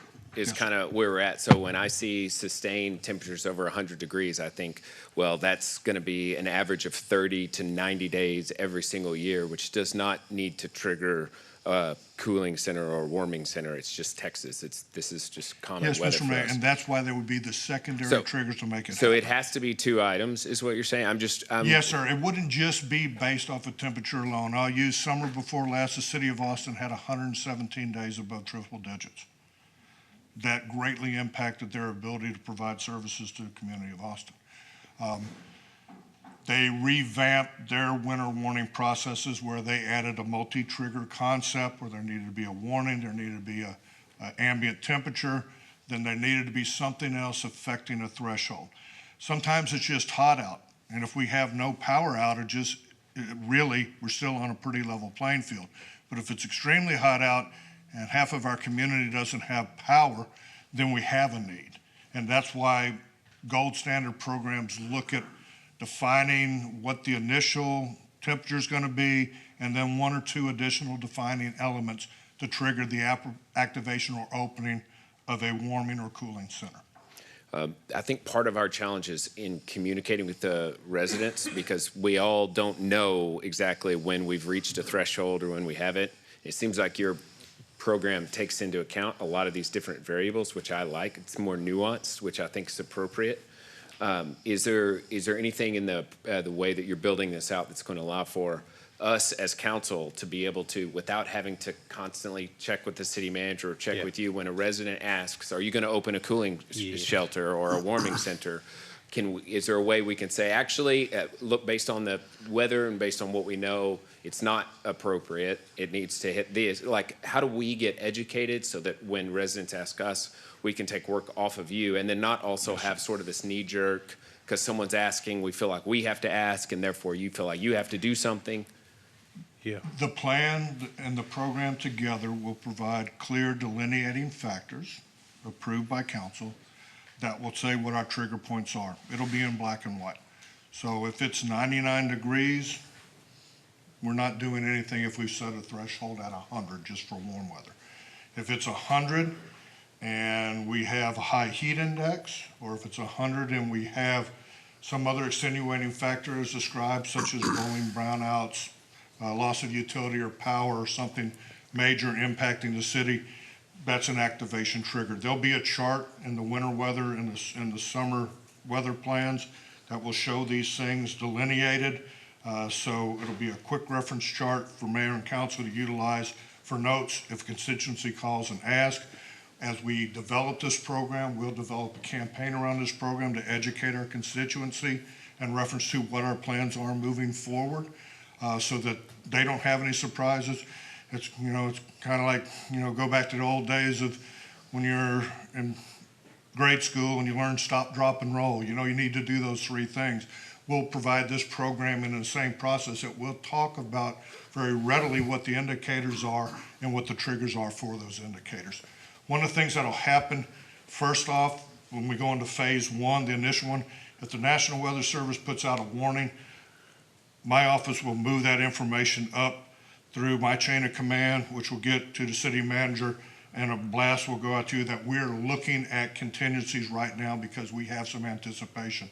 What is good about having an incident meteorologist on board, he will help use the science. Weather is a science. It's not an exact science, but it is a science to help us formulate the plans that would trigger phase two activation and the opening of centers. So we will not, as a council, be needing to say, yeah, we're going to probably open centers. I mean, we'll have the information to do that, but you'll be saying it's time to open the centers. Yes, ma'am. The plan will be to provide you plenty of advance warning. We know what a forecast will look at over a week. That's what's good about most of these plans. We know the trends that are coming, and we'll be able to prep through the city manager as a liaison to council what the recommendations will be moving forward and to initiate the process that are based around those recommendations. My other question is, we're talking about cooling and warming centers, but some of the things we've also needed recently were evacuation centers, like in the event of fire or a tornado.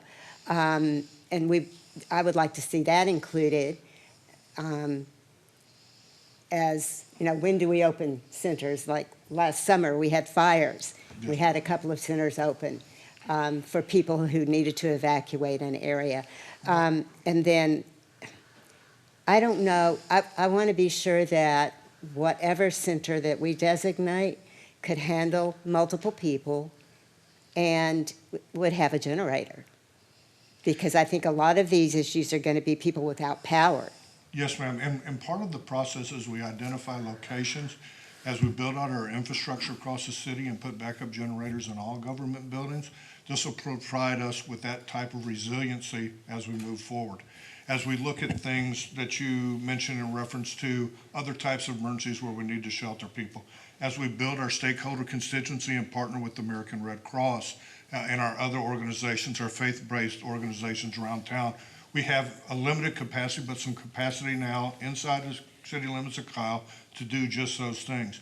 In turn, we also have the opportunity to move people into the Hayes County process, which this is the bigger umbrella for us, that has those support contingencies already in place as part of a countywide co-op, as part of CAPCOG, that enables them to provide transportation and movement for these people to as close as San Marcos. Well, what we know is those are not as quickly responsive as we can be. Yes, ma'am.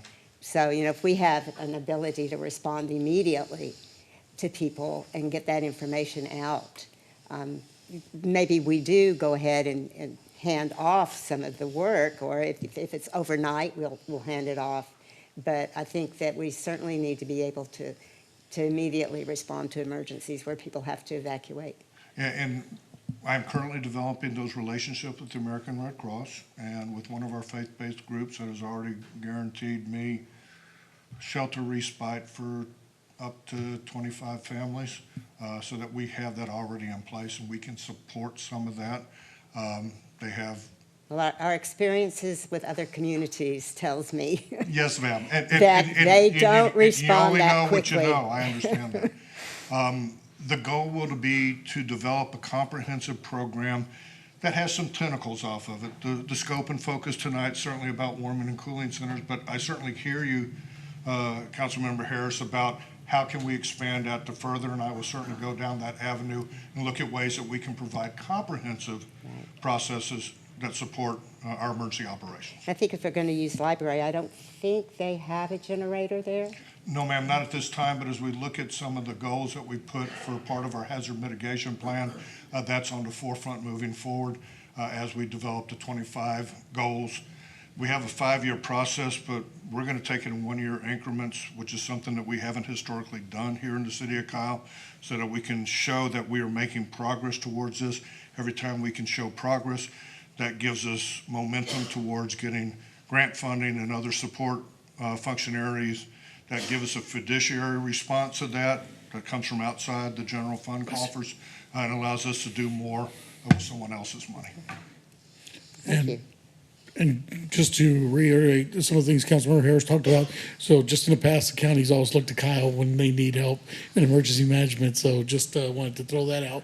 But also, we're thinking about, moving forward with the warming centers, everything else, thinking about, we need to think about the personnel that are going to run those warming centers, make sure we have trained volunteers that will come out and run those centers. That's something we've learned in the past that we're lacking, and making sure that we have the emergency cots, emergency pillows. I mean, we had a presentation of Pillow of Peace today, and the most important thing is being able to lay your head down in a soft pillow after you've gone through a catastrophe or something. We saw it in 2021 when we were housing 21 seniors from Buda here at a Methodist church and didn't have any cots or anything. We had to find beds for them in the middle of the night. 3 o'clock in the morning, we're looking for beds, and we're able to do it. I'm glad we did, but having that resource there, being able to implement that is going to be really important. Heard Mayor Pro Tem, as not part of the package, but there's already a plan and a training guidebook and a guidebook for centers that's already established in a 98% draft form that just needs to be tweaked based off of us moving forward.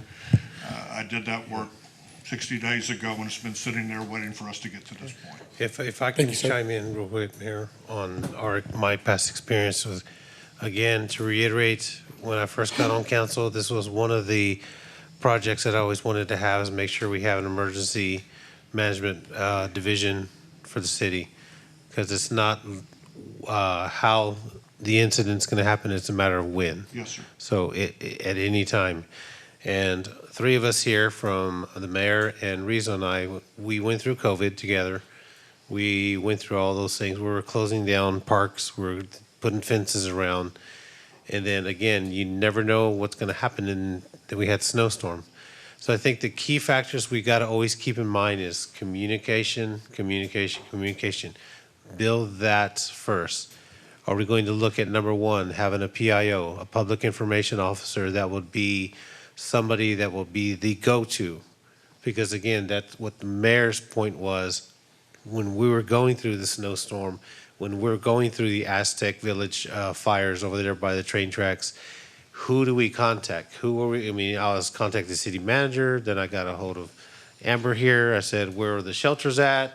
I said, we're thinking we're getting for the library. I show up at the library, nobody's kind of there, but there's been one person. But then it's also building that community, like what Ms. Harris is saying. We need to be, where are these people going to go? First Baptist Church opened up their hall, so we checked there. And then, of course, building the relationships with the school district, because we probably would need their gyms and some of their facilities. But I think the key factor is the communication part, because people want to know in real time what's going on, where do I go, who's evacuated, what's going, and I think if we build that first as well, build up with your communications team, that information can get relayed out a lot quicker, to where the response time, like what Ms. Harris is saying again, some of the counties were, maybe she had experience where they just was not up to par. Left hands talking to the left foot, right foot. We experienced that again with the fires over there at last summer. There was fire that was spreading out in all of San Marcos area, and then their families or residents wanted to help. Where do we drop off food? Well, I think you drop off food over here. No, you got to go all the way to Hays County.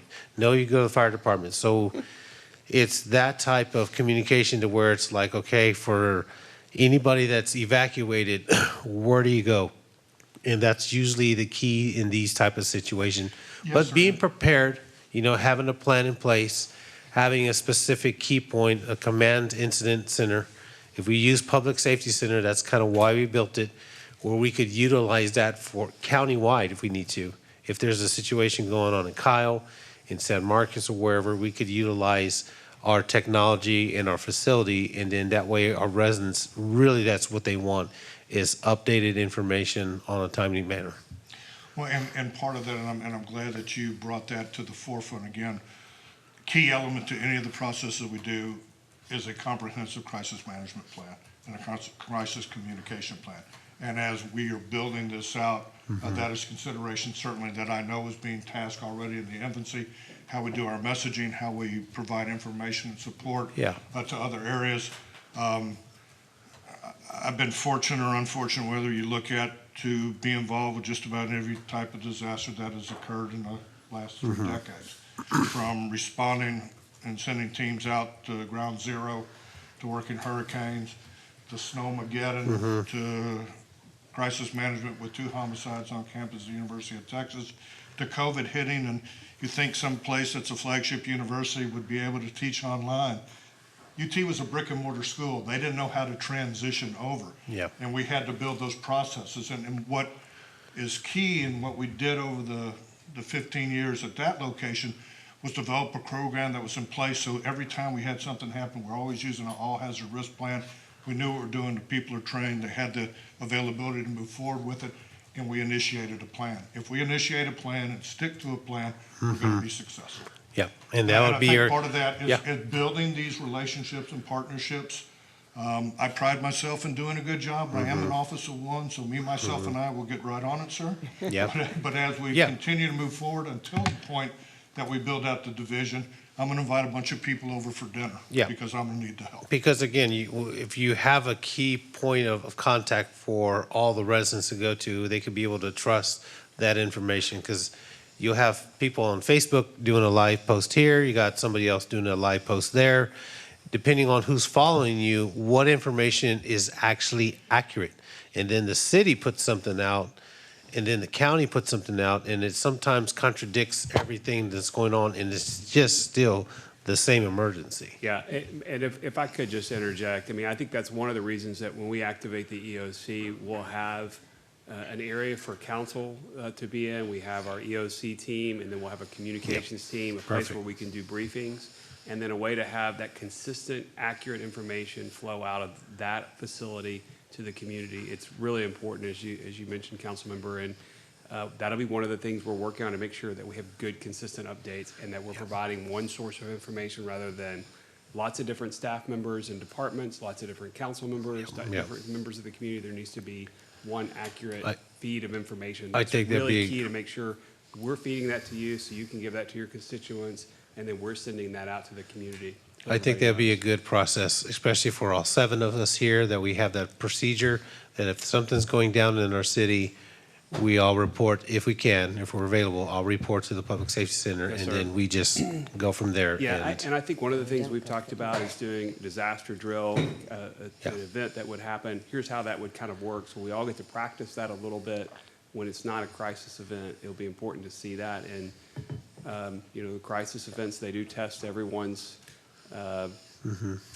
abilities and plans, and all those things kind of go out the window when the crisis comes. So we really need to have some more training on that for all of us. And that's one of the things we'll be working on with Or we Jimmy's can And we go- do that with yeah. our planned event criteria.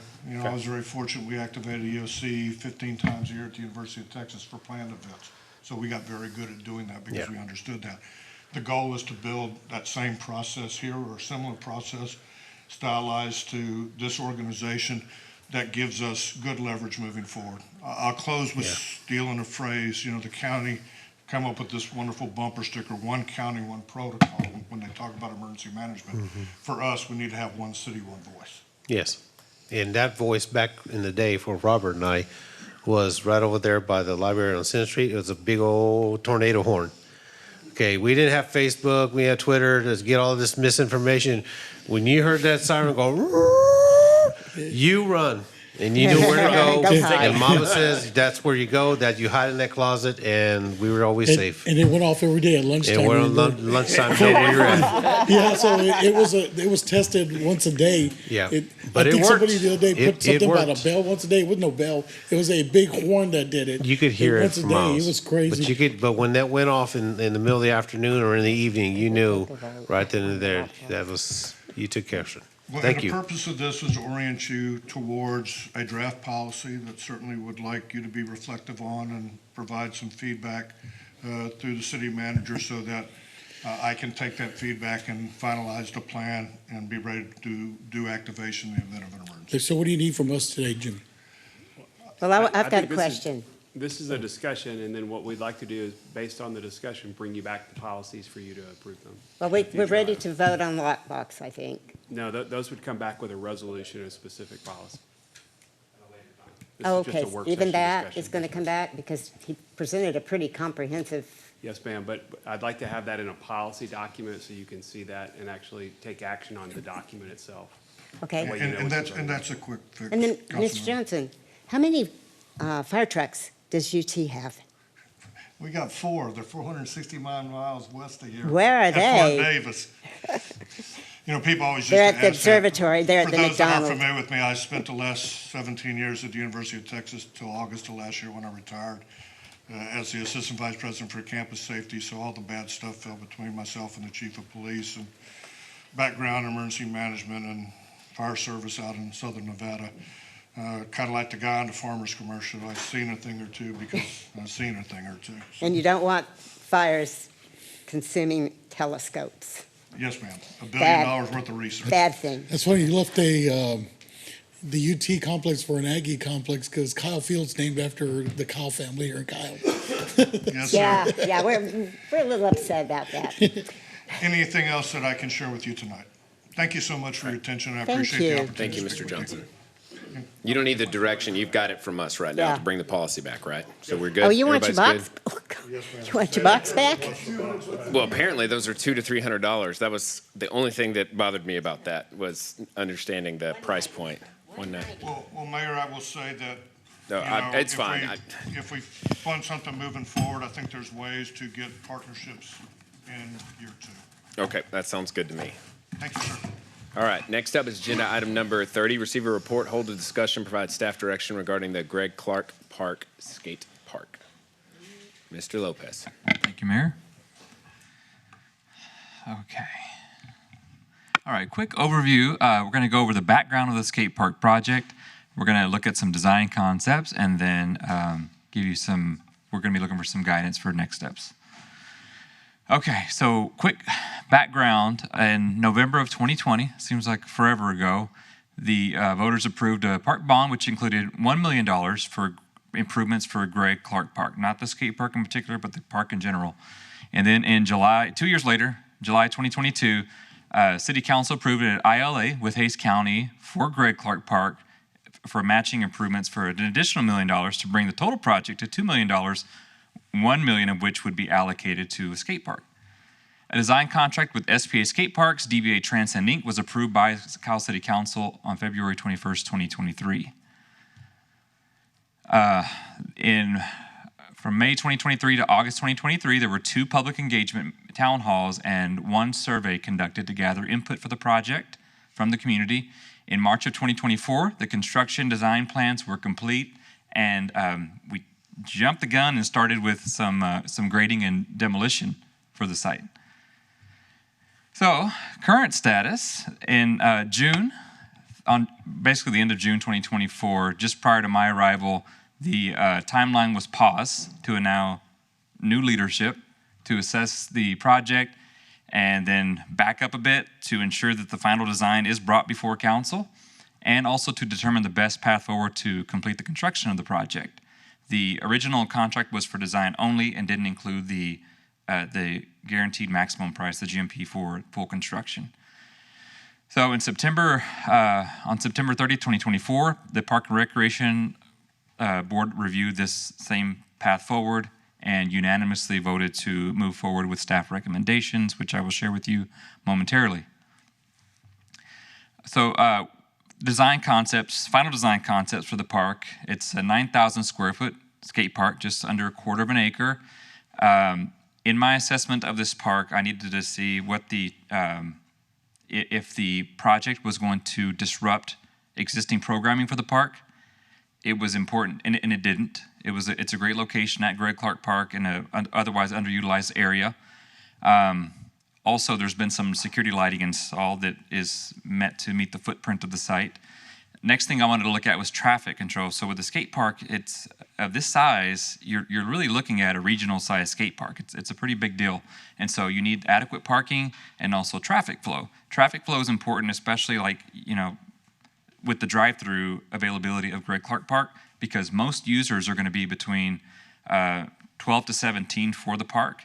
A lot of those individuals don't drive, so they depend on parents or guardians to drop them off. So they pull through the site, drop off, come back 2 hours later after the child's had an opportune time to play and use the park. And so check box there. And then wanted to look at the overall design of the park. And so what was important for design was that the features cater to a wide range of user skill levels, especially for the novice. You really need just slightly over 50% of the features to cater to youth. That's, or not youth, but to the beginner novice level users. This one checked the boxes.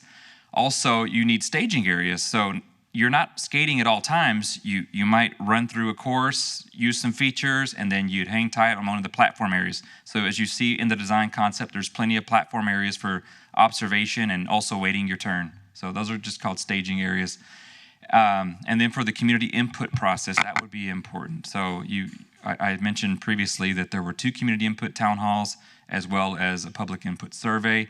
I get calls, at least 1 call per week, asking for status updates on the skate park from individuals who attended these town halls or responded to the survey.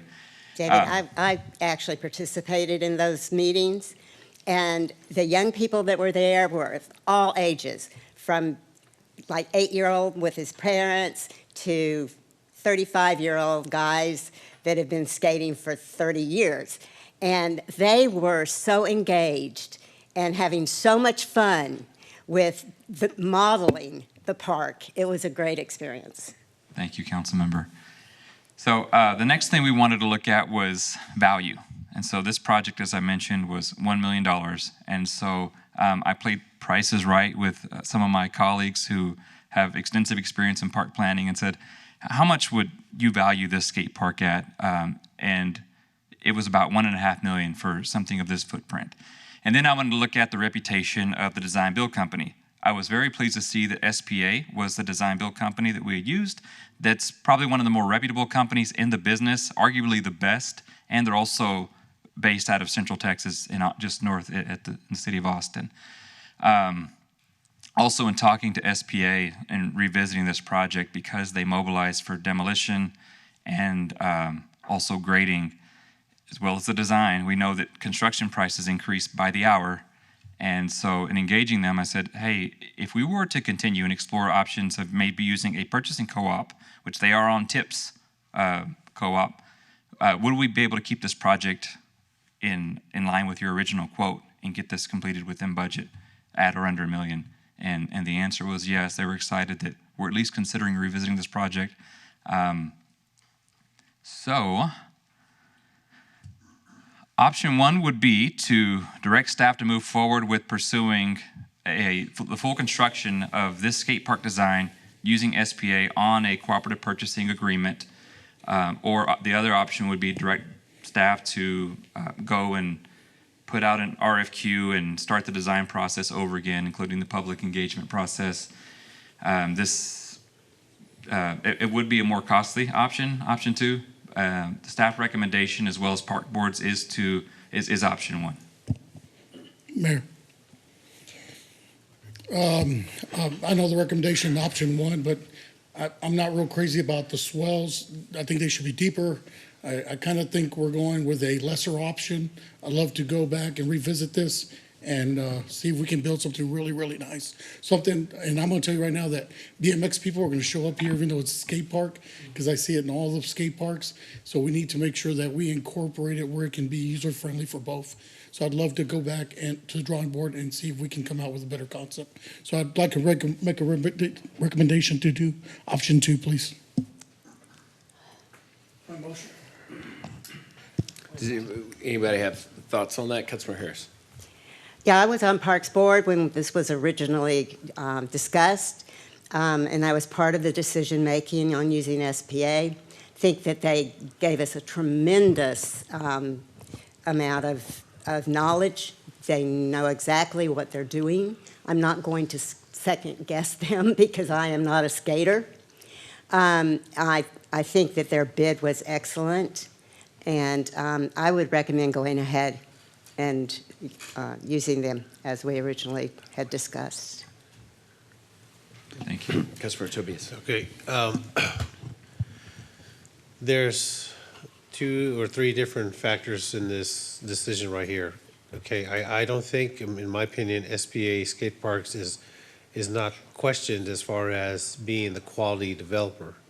But also to go to Mayor Pro Tem's point is, I think what you're asking, Mayor Pro Tem, is to look at maybe a different, not so much a different concept, to add not only just skating, but to also look at BMX style use that would be there, and then to see if it could be funneled out a little bit more or deeper or so forth. A little deeper. And then also to the third factor would be if option two, like Mayor Pro Tem is requesting, how much more expensive do you think it would be? Or is it, we would like have to start all over again with them and get a new concept? Or is just asking them to say, hey, is there something different within this price range? This was, when we originally discussed this, it was for a multi-use park. It included BMX, it included skateboards, it included roller skating, and it was targeted, like you said, a large percentage toward the young and novice user.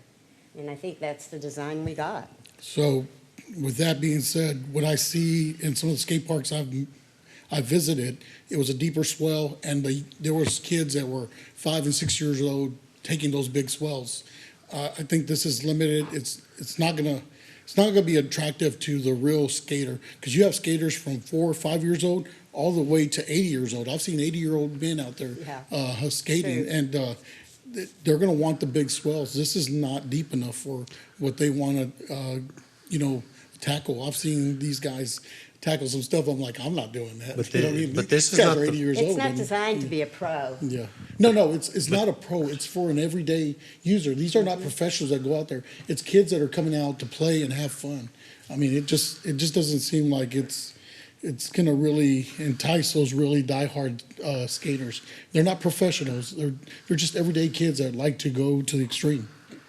I guess it goes back to my original 3 questions would be the concept design, if it's, not saying that they're qualified according to Ms. Harris, she was on the parks, there's that.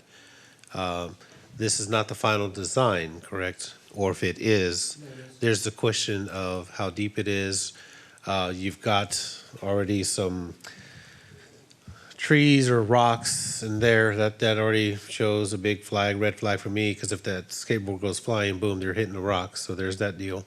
But then also, again, if we go back to the drawing board or ask them to say, hey, could you add a little bit more of cycling or BMX, whatever, what would be the additional costs on that? So a few important things to note, and I'm glad you mentioned the landscape feature. So that's just some staging for the concept, but in actuality, it would just be the bed area without the landscape improvements included. The other thing would be you have some sunk cost in the project because you have demolition, the grading, and the design. The design did follow community input recommendations. Okay. But the other thing I wanted to mention was part of the CIP. We do have BMX/mountain bike funding allocated. So with that, you could potentially build a pump track, and that's something that we're investigating as another project in the CIP.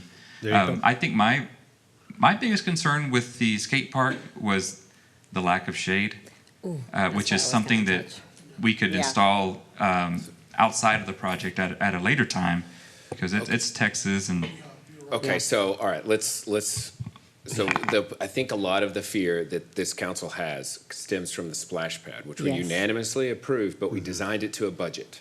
And I think what we're afraid is that we're doing the same thing. We gave you a number, and this is what it gets, but we don't know how much skate parks cost. So, couple questions. Number one, $2 million in total was allocated to Greg Clark Park out of the 2020 bond and the 2022 county bond, correct? So that's a total of $2 million, but you're saying that our budget's down. I'm theorizing that our budget's down to 1.5 because the 500,000 for the splash pad No, was taken out. It's the 1 million was for the skate park of the match. So they allocated Specifically. 1 million of the 2 million specifically to the skate park. So what is the other million allocated to?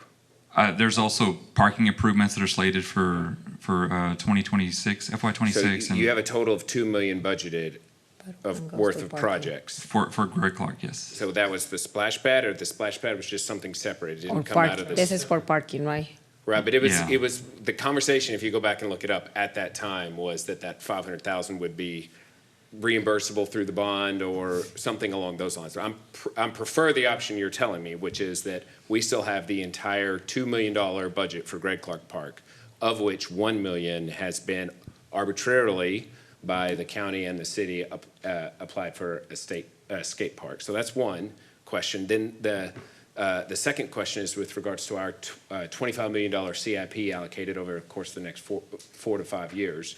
We have certain number of dollars allocated towards Greg Clark Park there that's unbudgeted. Is that correct? What is the total amount for Greg Clark Park? What's the total pot when you take the Greg Clark Park from that 25 million and the 2 million all in total that we have as a working budget over the entire park for all improvements? Yeah, I don't know if I'd be prepared to answer that question tonight. There's a few pots of money allocated to Greg Clark Park, and so we need to follow up. Yeah, I don't know the answer to that either. We can certainly get that and pull that information, but I think to the point, if council wants to come back with more options and looking at expanding the budget to meet whatever those options are, I think we have that flexibility to do it, whether that's 2 million, 3 million, or whatever the number is based on the design elements that you wanted to have. I mean, maybe what we could do is go back to the SPA, is it the firm SPA, and ask them to look at the swells and some other options that we're looking at and see, you know, if the budget was expanded, what are other options that we can come back with and give you some things to choose from with a better description of the funding. That's exactly what I was trying to get at. That way, perhaps you could choose. But we need to give a new number. We need to give them some kind of benchmark to strive for with their dollars. I'm very afraid of, I had PTSD after I have PTSD after the splash pad because I think everybody's kind of agreed that we built it to a poor standard and we don't want to make that mistake again. And so, like when you say, oh, it's not going to have finished landscaping, oh, it's not going to have shading. Well, we got $2 million that we've got set aside from 2020 and 2022 city and county bonds. Plus we have another 25 million, of which 4 to 5 million, I would assume, is for Greg Clark Park or not. I don't know because we don't know what that number is exactly. So if the question is, well, we want to add maybe 1 or 2 other things, it's like, well, let's just go forward and we'll add that later. But if we want to meaningfully increase the budget to make sure that this is a high quality skate park, and to what Tobias said, that's not about the contractor, SPA or whoever that group, they sound great. Let's keep going with them. But have we hit the standard we're looking for? And I think that's really where, for me, I would say no, because I want to be convinced that whatever we're putting in is going to be a top quality park with great landscaping and shading and, lots of designs, maybe some brick pieces, and make it look nice to the quality of standard of park improvements that we want to set across the board, which is to say that we're going to design to the higher end of whatever the standard is. So if you take where the 10 skate parks that have been built in the last 5 years and line them up in terms of quality and within a range of a city of our size, we want to be in that top 20% of quality. That'd be a way I would frame it. That's worth waiting a little bit longer with new direction for us to give with the new seated council, in my view. I would agree with that. Yes. Because right now, everything Greg Clark Park has is below standard. The skate park, the tennis courts that you're right there are functionless. A middle schooler that knows how to play tennis can't play on that park because the fence is 1.5 feet from the baseline. You can't even stand. If you're standing in the baseline, you're standing in the grass. So, like those kind of like someone didn't pay attention when they built that tennis court. And then here I like to point the finger, but I've now participated in one project, and the same can be said about me. And so that's the fear that I think we're trying to communicate, is that we really want to build this skate park, and we would love to build it now, and we have money, but we don't want to see it be anything less than the top standard that Greg Clark Park truly deserves. And let's pick. Maybe we don't have to do everything, but I would be in favor of increasing the budget substantially on this part. So would you need that? Would you need direction, or does there need to be a direction to increase the budget for SBA to come back with us to a couple of options that have the things that we are like?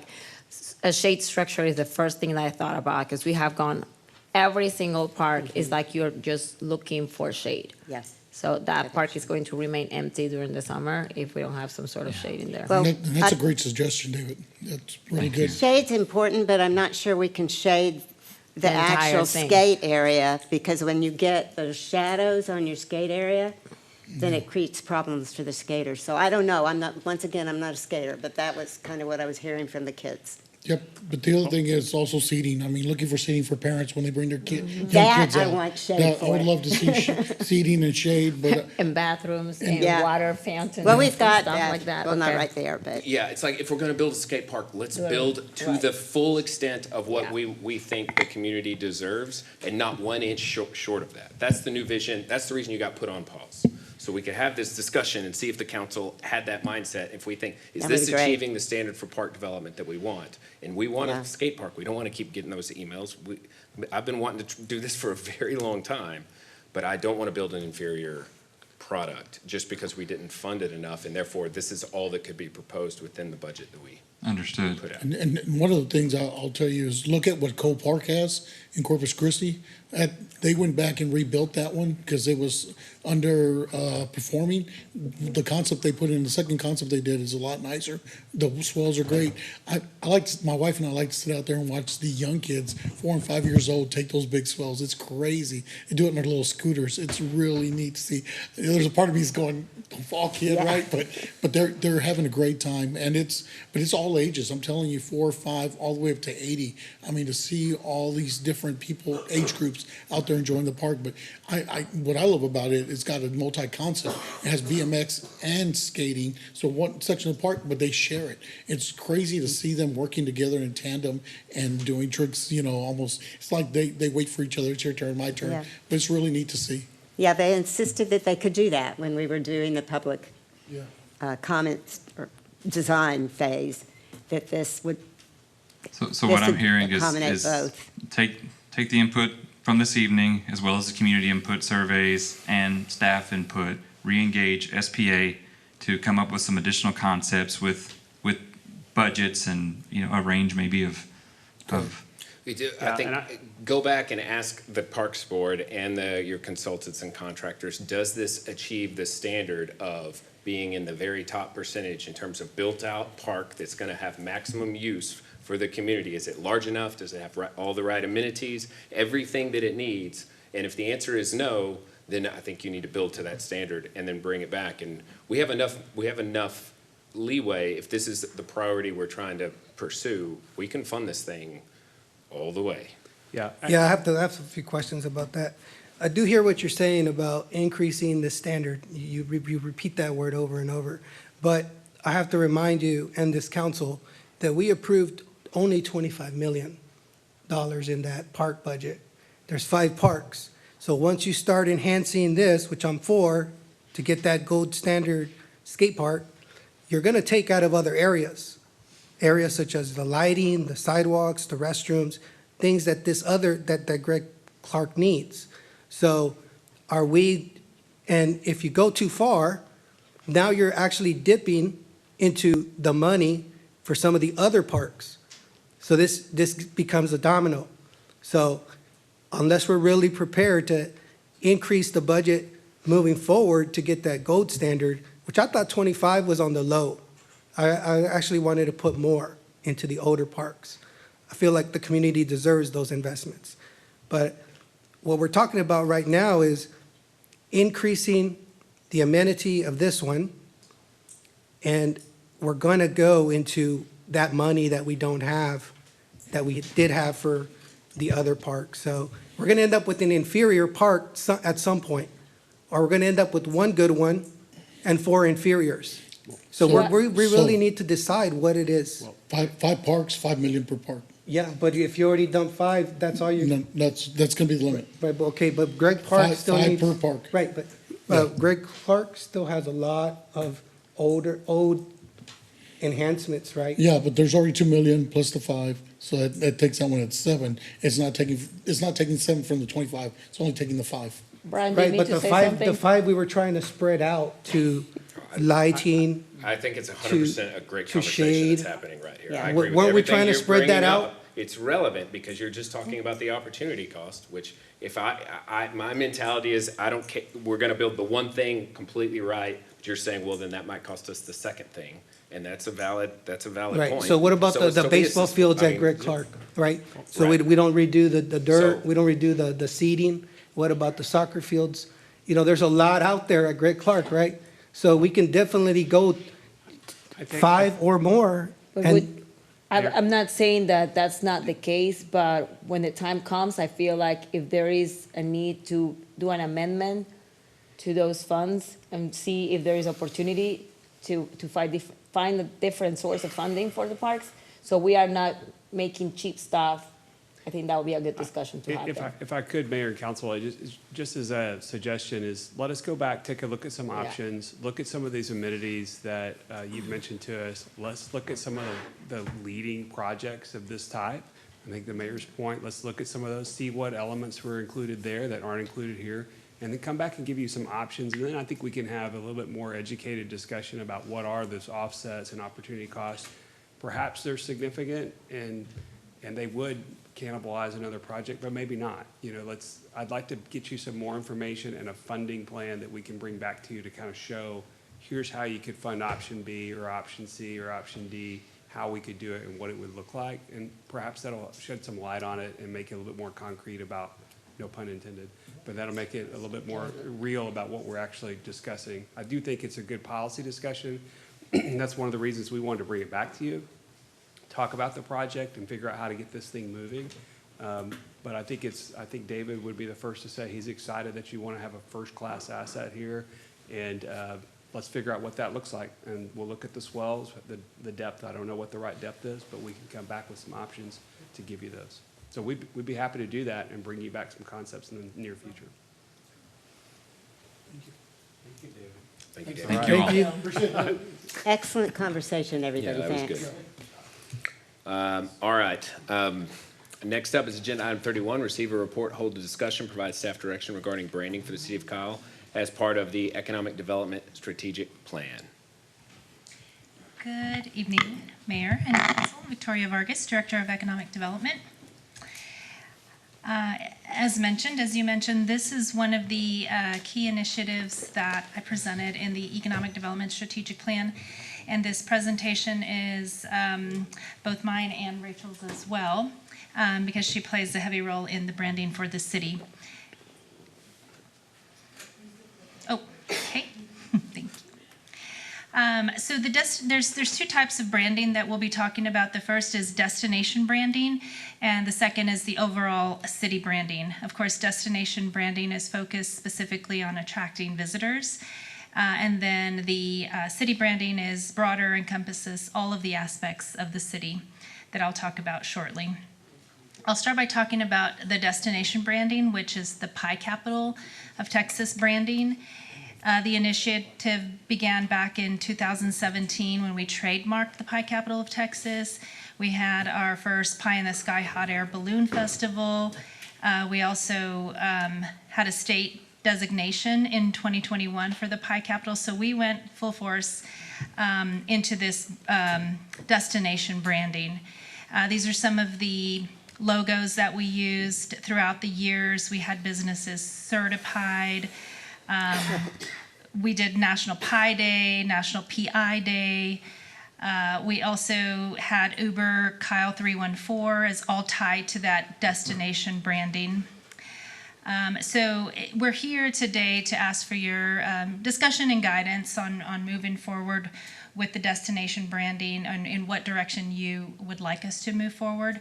The cost of removing the Pie Capital of Texas designation branding is very minimal. It would just take very little effort to remove some logos, take down a few flags, and then, of course, consideration of changing the Uber program name for the pricing. Moving on over to city branding. Our branding began back in 2006, for those of you that have been around here that long. And it's very evident in our overpasses. And these are, you'll see cattle brands that were in honor of families that settled here very early on. And so in order to honor them, in conjunction with TxDOT, we had some of those brands put on. And so this is kind of where in 2010 and over the next decade, we went through a branding initiative for the first time.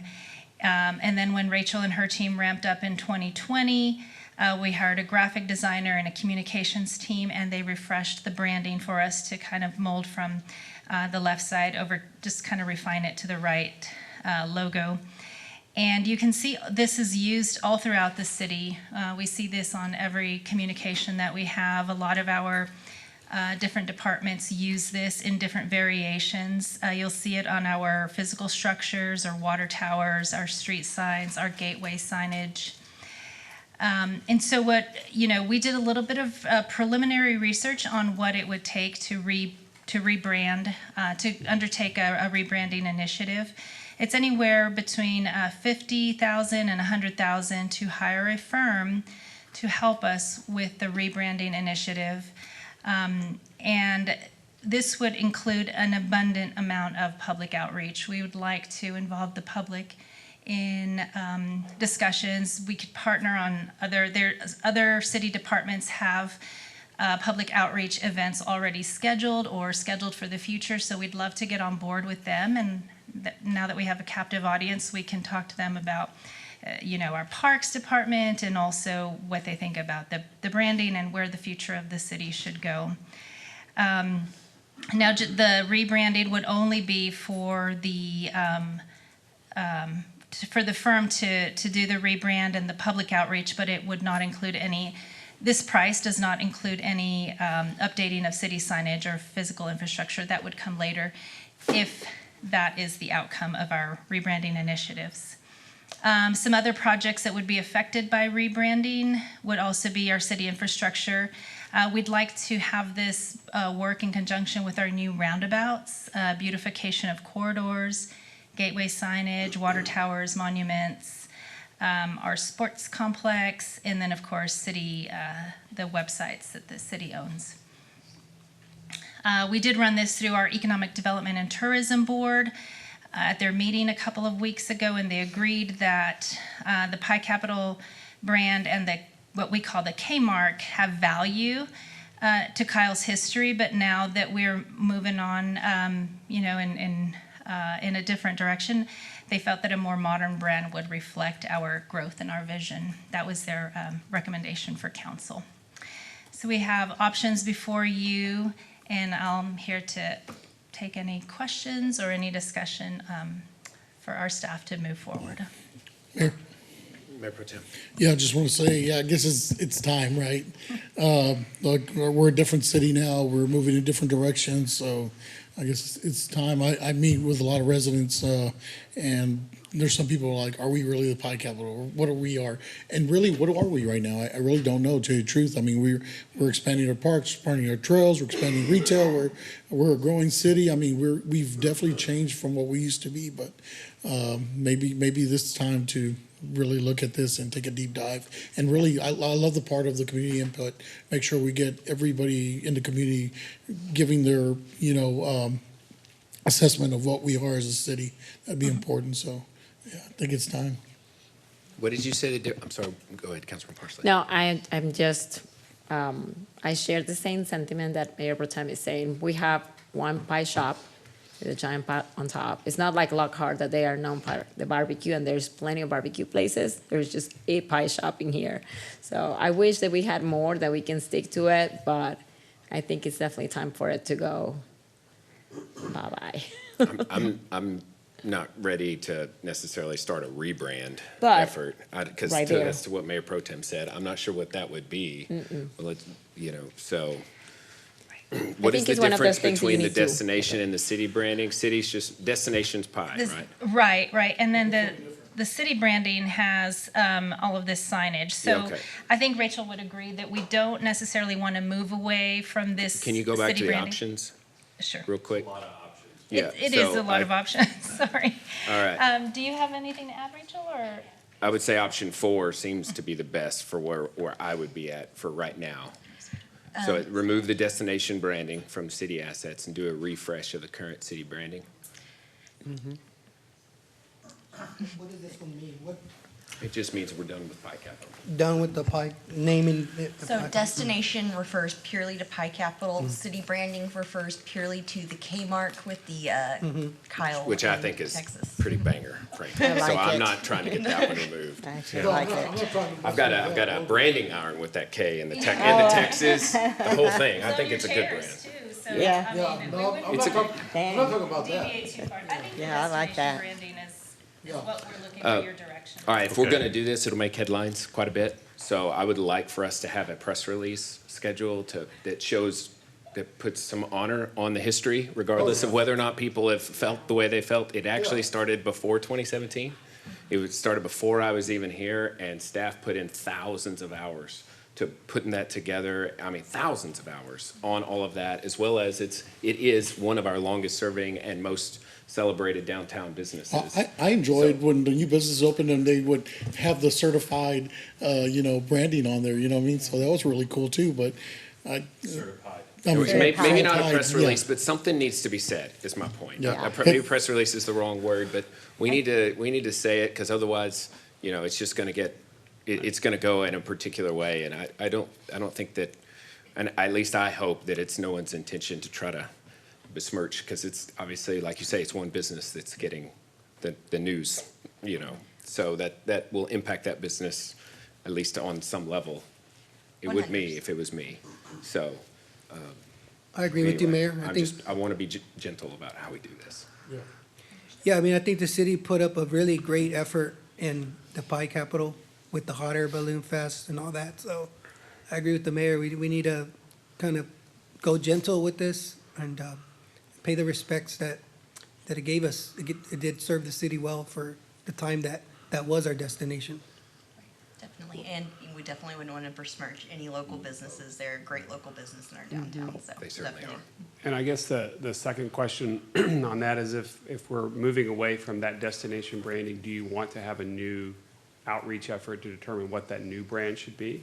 Or if it's just you want to get rid of that and go to just the K branding? For now, then let's build some skate parks and some roads Yes. and some roundabouts, and let's figure out, I and the think that- Vibe Trail and 25 million, let's figure out what our branding can become. Yes. Right now, 100%. I've been through it 3 times, full $50,000 to $100,000 rebranding attempts.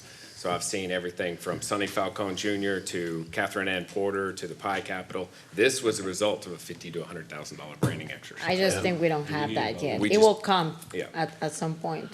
It's the old progress, it's the old thing, Mayor, about having progress, but also having preservation. Yes. Okay, so as much as I love to see the City of Kyle logo, but I also still feel in my heart, for somebody who's lived here all my life, that the water tower still means a lot to people.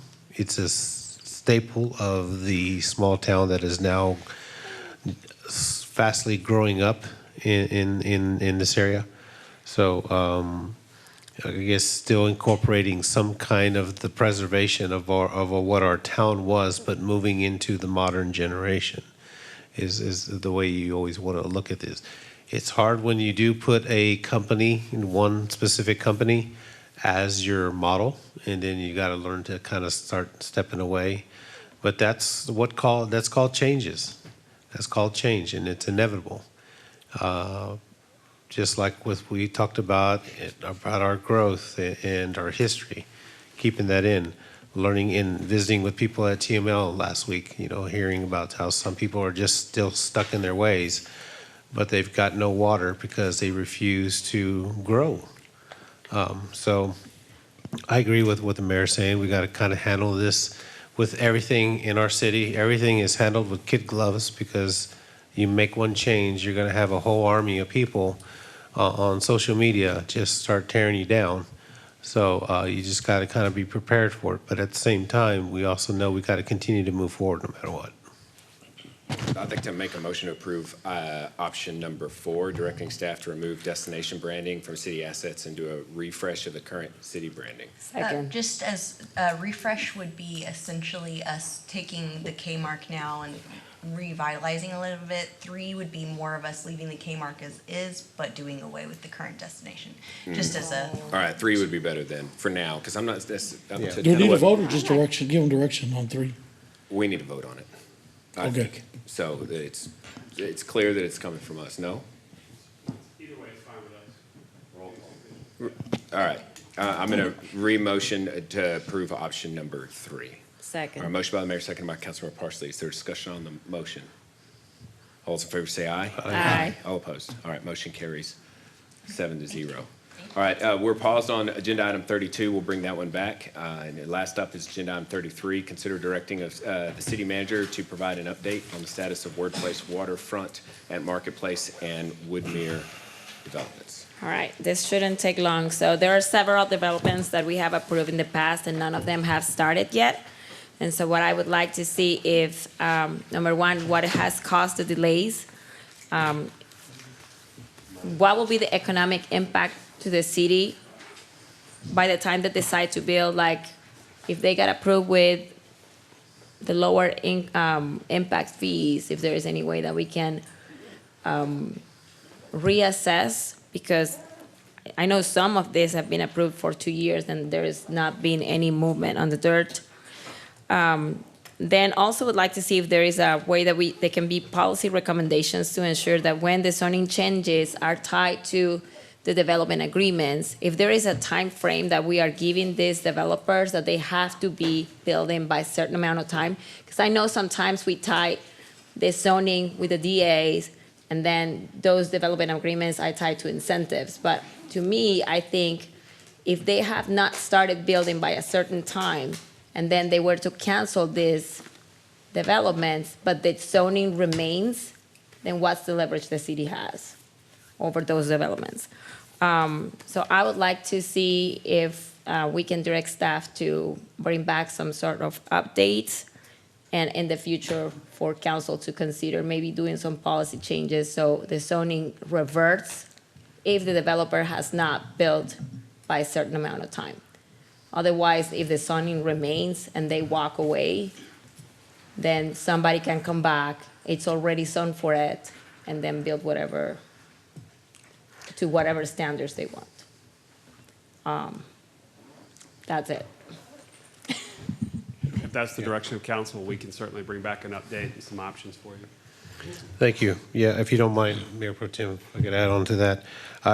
Doesn't a lot of this have to go into like the DA agreements on some of this, to where when we negotiate or whatever it is that they come forward, we can really see legally how we can put those timelines on them? Because I know, we should all know that these developers, when they come in, they have stakeholders, investors, and all that. So we've got to keep that in mind as well. So how can we, like she's saying, when we get these zonings and we approve it, because all these items that she had brought forward, we've had lengthy discussions on them years ago that would go into the wee hours of the night, and then we would assume that, okay, well, this is going to break ground. But then again, 2 years later, we're still stuck on that end saying crickets, and her term's done, and The list is much longer than those 3. Yeah, it's by the longer way. than It's those. There is Kyle like- States West, it's We Pecan went to Woods. the I could name Restagar, 10 off my to the head, but- Restagar Restagar. groundbreaking, and it was incredible. It looked like a wedding, Right. and they still haven't done anything. But it's those kind of things. So should those be in the DA agreements, and then that way we can have constant follow-ups on them? I can't speak to these specific developments, but the agreements that we're bringing forward to you typically have some kind of triggers that are tied to financial incentives, and if they don't bill by a certain date, those financial incentives are reduced or completely eliminated depending on the agreement. So we can go back and look at these and see how these were structured. Typically, the zoning is going to go forward, and it's harder to retract once the zoning is given, but the financial incentives are where you can tie the developer to the performance. Yeah, there are a lot of complicating factors on zoning, so once we've approved a zoning, it's not something that you can usually just take back. So we can look into options and bring back policy suggestions, but I can't tell you what those would be right now. That's fine. Did we actually create the TERS over the Workplace District? No. It was not created? Okay, that's good. So is it safe to say, Brian, that you would be reaching out to each of these developments to find out what their roadblocks are? Well, I think the first thing would be getting these development agreements and having our team go through these, understand what are all the requirements of them, and then perhaps then reach out to see what the status is, and then let the council know from that, what are the options that we have? Are there any triggers? And I just don't know that on these particular ones, but we can go back and look at them. Could we have that on, I don't know how many DAs we've got outstanding, but I know occasionally I get surprised with, huh? Yeah. There's What's that? There's over 200 that we know of. Really? That are outstanding. 200? Yes, ma'am. We've been busy. There's a lot of them. Man. And they're all different. So one of the good learning lessons was when we did Pecan Woods, it was similar to the Six Creeks deal, which we authorized an out-of-city PID for without a termination date. So it was a deal that was maybe seemed good at the time, but now they're sitting out there with an entitlement that has no expiration, and it would have been very nice for the fact, because they told us they were breaking ground in 2017. We very clearly asked them, imagine. So we're 7 years behind on that one. But I would have liked for their PID entitlement in particular to go away, because that would have brought them back to the table. But we didn't put that in that agreement. It was my second meeting on the council when that happened, and I hope that we're doing more along, especially if it's any incentive, because oftentimes the incentive is what makes the project. So if the incentive has the expiration, it does make, even if they have their zoning, it makes development much harder. That's what we've done on two-step, the Caraway Tract, all those all have trigger points, and the financial incentives are reduced or completely eliminated if they don't do things by a certain date. But you see, those to are me, lessons learned. You know what I mean? So, to me, there is like, where is the protection to the city if we were to have a zoning change that is tied with the DA and all of the incentives? Because that's how we approve it. It's like, yeah, we get excited, you're promising all of this, and then 5 years later, they haven't done anything. If they were to walk away or break contract, then the zoning remains. Well, I think, it's hypothetical. We need to go to the details of these agreements. But with PUD zoning, you're negotiating for a particular type of development. So in theory, you're getting something that you want with that PUD zoning. Even if the financial incentives go away, you've improved that area to a zoning classification that you like. But we'll need to look at these individual ones and see what that would be. I mean, that would be the argument we would have on some of these other agreements. Even if the financial incentives went away and you never got, the developer never got those financial incentives, you still improved the overall zoning and made it a customized zoning that you were comfortable with. These agreements and PUDs, we've put triggers in that you don't get your C of O for certain products until you build what it is that we're looking for. And that's the hook. and we've been doing a better job of that. I think that's the experience on the dais and the staff now learning from, past, agreements. We're moving forward. I mean, that's why it's important to have, seasoned people, but we're doing a better job now on the trigger points. I think we're doing a great job. With that motion, Mayor, I'd like to make a motion to adjourn. I don't think we made a motion to. Do you need direction? No, he's just bringing it back. He had direction. All right, second. All right, we're adjourned. Yeah.